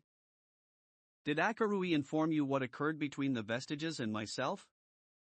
"Only that you had come to an understanding," the little animal answered while heaving a sigh of relief. "I take it that there was more to it than a simple discussion?" "Yes, but I'd prefer not to say anything else over the phone," Karai replied. "This is better discussed in person. If you're worried about the call being tapped or even remotely monitored, don't sweat it," Akarui said as he held up the black device in his hand. "No one's eavesdropping on this chat of ours." "Well, then in that case." Karai proceeded to inform the principal about everything that he had learned concerning One for All, and the dangers involved in passing it on to someone who already possessed a quirk. "My future vestige seized control of my our body in order to take me to a place where there was no chances of us being interrupted by external forces. I am sorry that I've caused inconveniences with all of this, but after my triumphant return in Kanto, as it were, there's no way that I would have gotten a minute to myself to get things sorted in my head with the other vestiges. Now, though, we don't have to worry about my brain fragmenting itself, or One for All going out of control. Bonus, it turns out I can use my version of 100% with just relatively minor damage done to my body." This gave Nizu pause for a moment, which eventually led to him asking, "And how does your version of the quirk's full power scale in comparison to that of All Might?" "Well, even though it wasn't a proper merging, and it was only for a few minutes, Energon did enhance One for All strength considerably," Karai answered him. "When I was able to wield both quirks against 9, we're talking about me being able to use something like 100,000% of One for All on the fly. Because I separated them before they could completely merge, though, I'd say that Eri and I can use something around 120, maybe 130% of Izuku's version of the quirk, which is considerably above All Might's capabilities." "You were 1,000 times stronger than All Might himself?" Nizu asked. "That can't be right according to Midoriya. Your powers were indeed greatly enhanced, but nothing like what you're describing. Did you guys miss the part where we punched a Class 6 hurricane out of existence?" Karai deadpanned. "Hurricanes only go up to Class 5-. They get promoted to the 6th tier when a multi-quirked villain is the one creating it and firing about 4 other types of attacks at me while I'm choking to death," Karai said to cut off his brother with a flat glare, who then appeared somewhat conflicted. "Fair point," he conceded. "Continue." "In any case, that number doesn't really matter anymore," the former cyborg said to his headmaster. "Direct exposure to Energon boosted One for All's base strength permanently, even if only a fraction. That's why I was able to basically shred the gas into atoms with nothing but aerokinetic force above Kanto, something that even All Might wouldn't have been able to handle. It's also something that the Paranormal Liberation Front will be unable to counter until they have Shigaraki at the helm, Nizu mused aloud. If nothing else, this will have ensured our time to prepare for the coming war, given that we can all survive the efforts of Hummer, that is. Has the World Hero Alliance assembled in Hong Kong yet? Akarui now asked, looking grim as he did. They have, Nizu answered him. They officially began operations yesterday afternoon. Then what's my move? Kurai asked before his brother could voice a new thought. Akarui told me that Mr. Aizawa was planning to have me released from the hospital, but somehow, I don't think that anyone will look too hard into the disappearance of someone who technically didn't exist to begin with, especially given the scope of the damage and casualties in Kanto. I can probably return to UA without much trouble, but whether or not I do it in a public lighting is probably another matter. Actually, regarding that. Nizu paused to gather his thoughts before he said, Aizawa and I believe that it would be best to keep your resurrection a continued secret for the time being. We were originally planning to have you return here incognito, and have you stay in hiding until the war with Shigaraki's forces, but given what you have told me regarding One for All, I believe that it may be in our best interests to put you to work undercover in another country while we attempt to track down the whereabouts of Fleck Turn. The leader of Hummer, Akarui said when his brother looked a question at him. Ah. Do we have any leads on his hiding hole, or are you just planning on picking a random country on the globe with a blindfold on? Mina asked dryly. How do you know where Kurai would be able to make a difference in this crazy fight?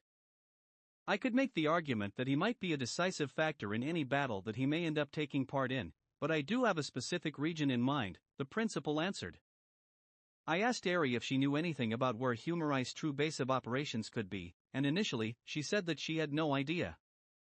However, she did mention that in her future, the Paranormal Liberation Front defeated their leaders fairly quickly and acquired their bases for their own use, which helped spread their influence and power structure across the world. I had her draw up a map of all the bases she could remember, and while a good number of them overlapped with locations that we know Humorize operates out of, there was one base that we have absolutely no knowledge of. When I asked if she was certain, she told me that this was the base where Midoriya met his end in the future. Wait, why would he have left Japan? Kurai asked with a frown. I thought him and everyone else in the UA Alliance were committed to driving the front out from their place of origin. Apparently some sellouts lured him and a few of our other friends into a trap under the pretense of needing aid and promising the same if they helped their cause, Mina said with evident disgust. It was some big-shot heroes from Europe asking, and for the most part, heroes were still fighting the good fight at that point, so no one suspected anything until it was too late. The base is on a peninsula just barely within the borders of a small country called Atheon, though it does also border closely with the neighboring country of Clade, Nizu informed them. Incidentally, Endeavor's agency already seems to be in talks with some of the members of the World Hero Alliance to go to Atheon, where another Hummerized base is known to be. Other top agencies are planning to deploy around the world to assist countries that are overrun with crime even more than our own. He's not staying to help maintain security in Japan? Kurai asked disapprovingly. Apparently he and a few other agencies raided the known Hummerized establishment last night while we were meeting up, Akarui said with a small shake of his head. Fleck Turn was supposed to be there, but now it seems more likely that he's hiding out in the secret HQ near Atheon. Heroes all over the globe have been attacking every Hummerized base they can find since last night, trying to find him and the bombs they're threatening to use, but nothing promising has turned up so far. Whatever the case, there are plenty of agencies to deal with finding the outliers of the stupid cult in our country. Meanwhile, smaller countries are in need of big hitters like Endeavor to handle this kind of global emergency. Him going overseas makes sense in this scenario. I guess I get it, Kurai murmured as he sought his brother's logic. But where do I fit in all this? Gran Torino has already taken Eri on as an intern in an official capacity, Nizu told him. We mostly asked him to do so in order for her to be able to keep up the necessary appearances of a hero course student while she actually spent her time studying the needed materials for being a hero here at UA. Now, though, we need someone capable of using One for All in the field, so he will be going to Clade with Eri. After we finish our discussion, discussion, I will be asking him if he would be open to accepting you as another intern, so that you would be able to join him and Eri in secret when the time comes. Knowing the old man, he'll complain about it, but I don't see him turning down the request, given the circumstances, Kurai mused. Who are you calling old? All three teenagers' eyes bugged open as they stared at the screen when their ears registered the gravelly voice of All Might's mentor. Gran Torino? Kurai asked, just to be sure. How long have you been Dash? You're meeting me at Haneda Airport in 2 days, kid, the former teacher growled. I just got in a minute ago, while you were talking about where our enemy's real base is. Once we've finished with this Humorize business, I'm going to have you working yourself to the bone, mastering one for all like a real pro. We'll see just who's feeling old by the time I'm done with you. Kurai looked like he wanted to apologize, but then he paused, his face falling as he let out a small groan. It's not that funny, he grumbled.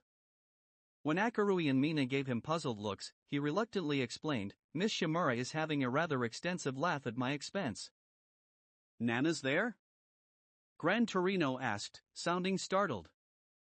I know Nizu had mentioned that Eri had managed to establish contact with the past users at some point, but... Yeah, I can talk to them pretty much whenever I want, and the same is true in reverse, Kurai admitted. They mentioned that they passed on my situation to Eri, so I kinda assumed that she would tell Principal Nizu what's happened. After another pause, he deadpanned, oh. My vestige says that she wanted me to do the explaining so that it wouldn't seem like she was just trying to cover for me. Why would Dash? Nizu let out a heavy sigh before he said, we don't have time to worry about what might have been right now. Gee, where have I heard that recently? Akarui pretended to wonder, leading Kurai to slap him on the back of the head. Ow. Stop doing that. No. Turning back to the phone, the elder brother then said, 2 days, Haneda Airport. I assume you and Eri will have my necessary gear and paperwork for me to leave the country when I get there. What should I do in the meantime? Stay wherever you are, Nizu ordered. Don't do anything that would attract attention to yourself, heroics or otherwise. As for your brother, I need him to return to UA, post-haste. I've promised his efforts to the coalition of scientists who are working to create a countermeasure in the event that Humorize is able to detonate any more bioweapons. If you want me to get an early start, send me any data you've got on the substance they used in the bomb, Akarui said, his eyes sharpening as his magnified intellect prepared to go to work. The substance is called Trigger, Gran Torino cut in. Heard of it? Yeah, Akarui answered with a slight wince. Nasty stuff, that. Not very addictive, but it does crazy damage to your body after just 3 or 4 uses, especially if it's inhaled instead of injected into the bloodstream. There was a brief pause before the elderly hero asked, how do you know so much about that stuff, kid? There were rumors about a new drug matching Trigger's description shortly before I was paralyzed and my father was murdered, the boy answered. I kept an ear to the walls of the dark web and kept hearing about it here and there, though it seemed like the stuff was being monopolized by one group in particular. Must have been Humorize. You were doing what now? Kurai asked his brother with a small frown. I don't have to tell you everything, Akarui shrugged. I don't have to tell you anything. A statement that would sum up our working relationship, Nizu sighed again. I have just one question, Mina said before Akarui could get into it with the principal again. Where do I fit in with all of this? I haven't gotten any word about what Mr. Mush's agency is going to be doing about Humorize. Your job is to get Hikari to the airport in 2 days and then return to UA, Nizu answered. Before any of them could protest, he preempted them by saying, it's not a matter of punishing any of you. If I could send a Shido to Clade with Hikari, I would. I understand that she is a large part of why he has not long since lost his mind entirely. But Yoroi Mush's agency is on standby here in Japan for this emergency concerning Humorize. As a provisionally licensed hero, Miss Ishido cannot act on her own authority, especially in another country. Therefore, I cannot send her with Gran Torino without the express permission of her current mentor. That's actually not true, Akarui said, causing both of the other teenagers' heads to snap toward him. Excuse me? With the gathering of the World Hero Alliance, the planet is currently under the apocalypse contingency, he told the principal. That means that a provisional license from any hero's homeland is as good in any country until the crisis has passed. Mina's free to act in the event of any emergency she comes across, no matter where she goes. There would be some extra paperwork involved in the event of an actual battle or emergency rescue that she takes part in, but she could go with them. She'd just technically be traveling as a student abroad, but it works. Does she already have the necessary paperwork to go to another country?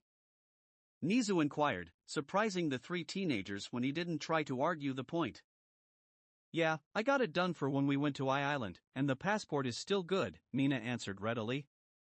If Eri is going with them, she can bring my travel stuff to the airport. I'm not running a babysitting errand, kids, Gran Torino cut in. If you two want to go on a date, you may as well stay at home. We have hero work to do, there's no time for frolicking in the sunshine.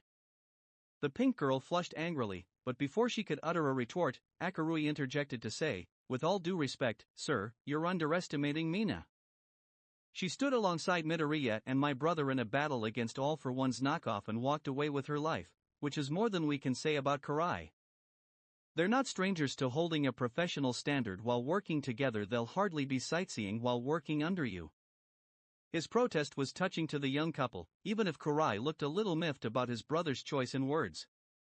This is true, Nizu added, once again surprising the younger heroes. They worked well together to assist in the takedown of a human smuggling ring during their first semester, and I received several positive reviews of their combined efforts from their class representatives during their time on Nabu. There was a brief silence on both ends of the line before Gran Torino asked, "Are you gonna vouch for this because you're afraid of what they'll do if we try to stop them, or because you really think it'll make that much of a difference whether she comes along or not?" I choose to believe in my students, Nizu answered without hesitation. They may not make the best decision every time they set out, but that is what being young is all about, growing up from the mistakes that we make. In this instance, however, I rather think that this is the correct path to take. Why is that?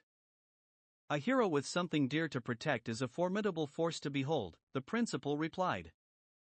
If our enemy is truly as dangerous as we fear, then we shall need the vessel of one for all it is fiercest to succeed. Eri is already firmly resolved to do what she must, but I see no reason to withhold Ashido's assistance in bringing out the hero that exists in Hikari back to the fore. There was another brief pause before Gran Torino sighed and grumbled, I'm not responsible for her safety if she comes to Clade. That said, I also won't keep her from riding next to us on the plane. Thank you, sir, Mina said with a sigh of relief. Oof.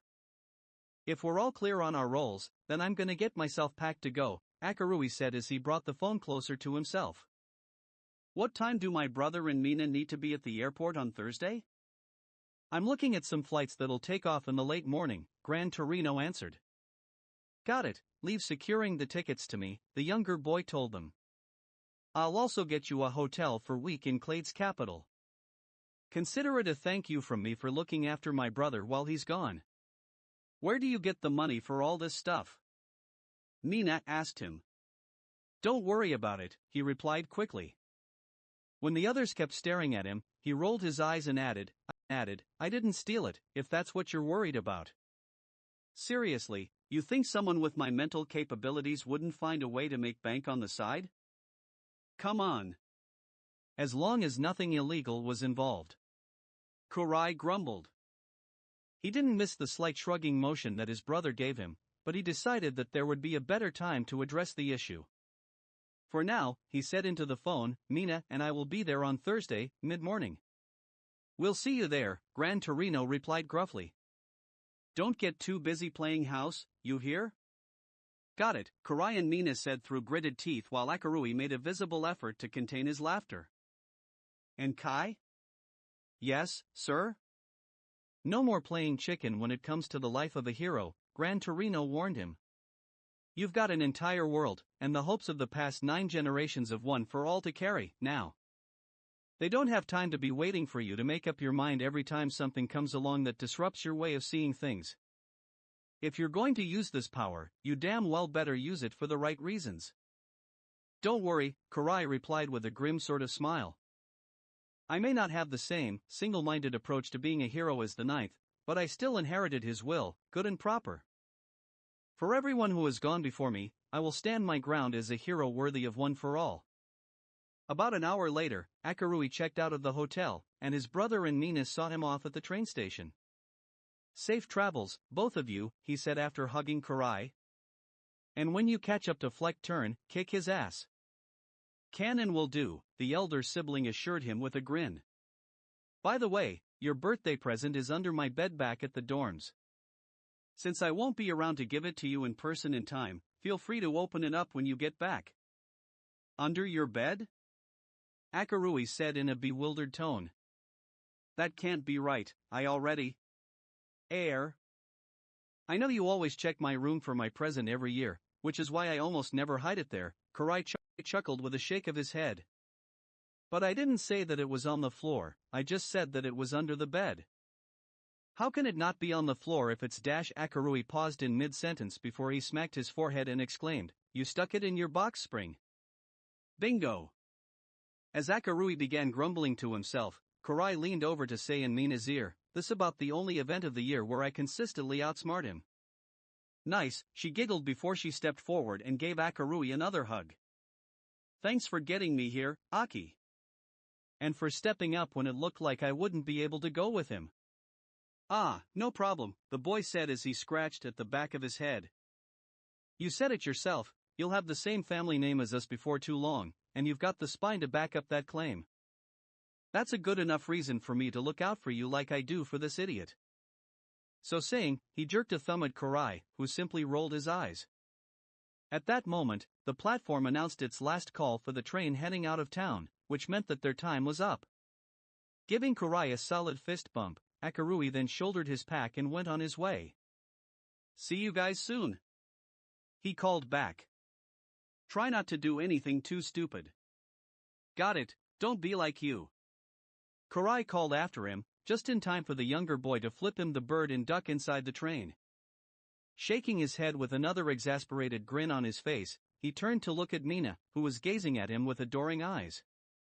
Well, we seem to have this afternoon and all of tomorrow with just the two of us, he said as they intertwined their fingers. What should we do with it?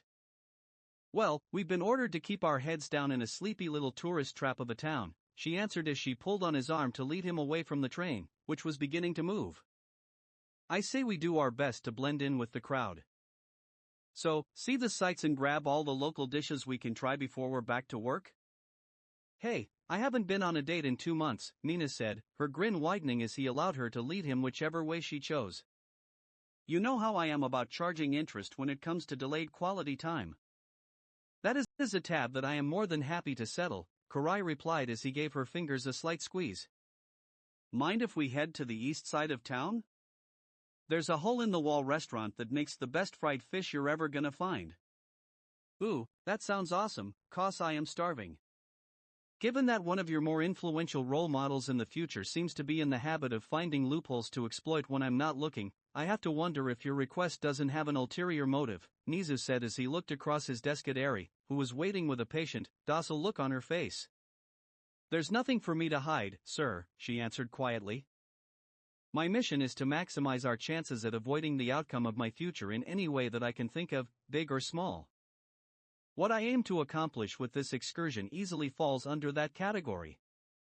Why him in particular, though? Nizu inquired.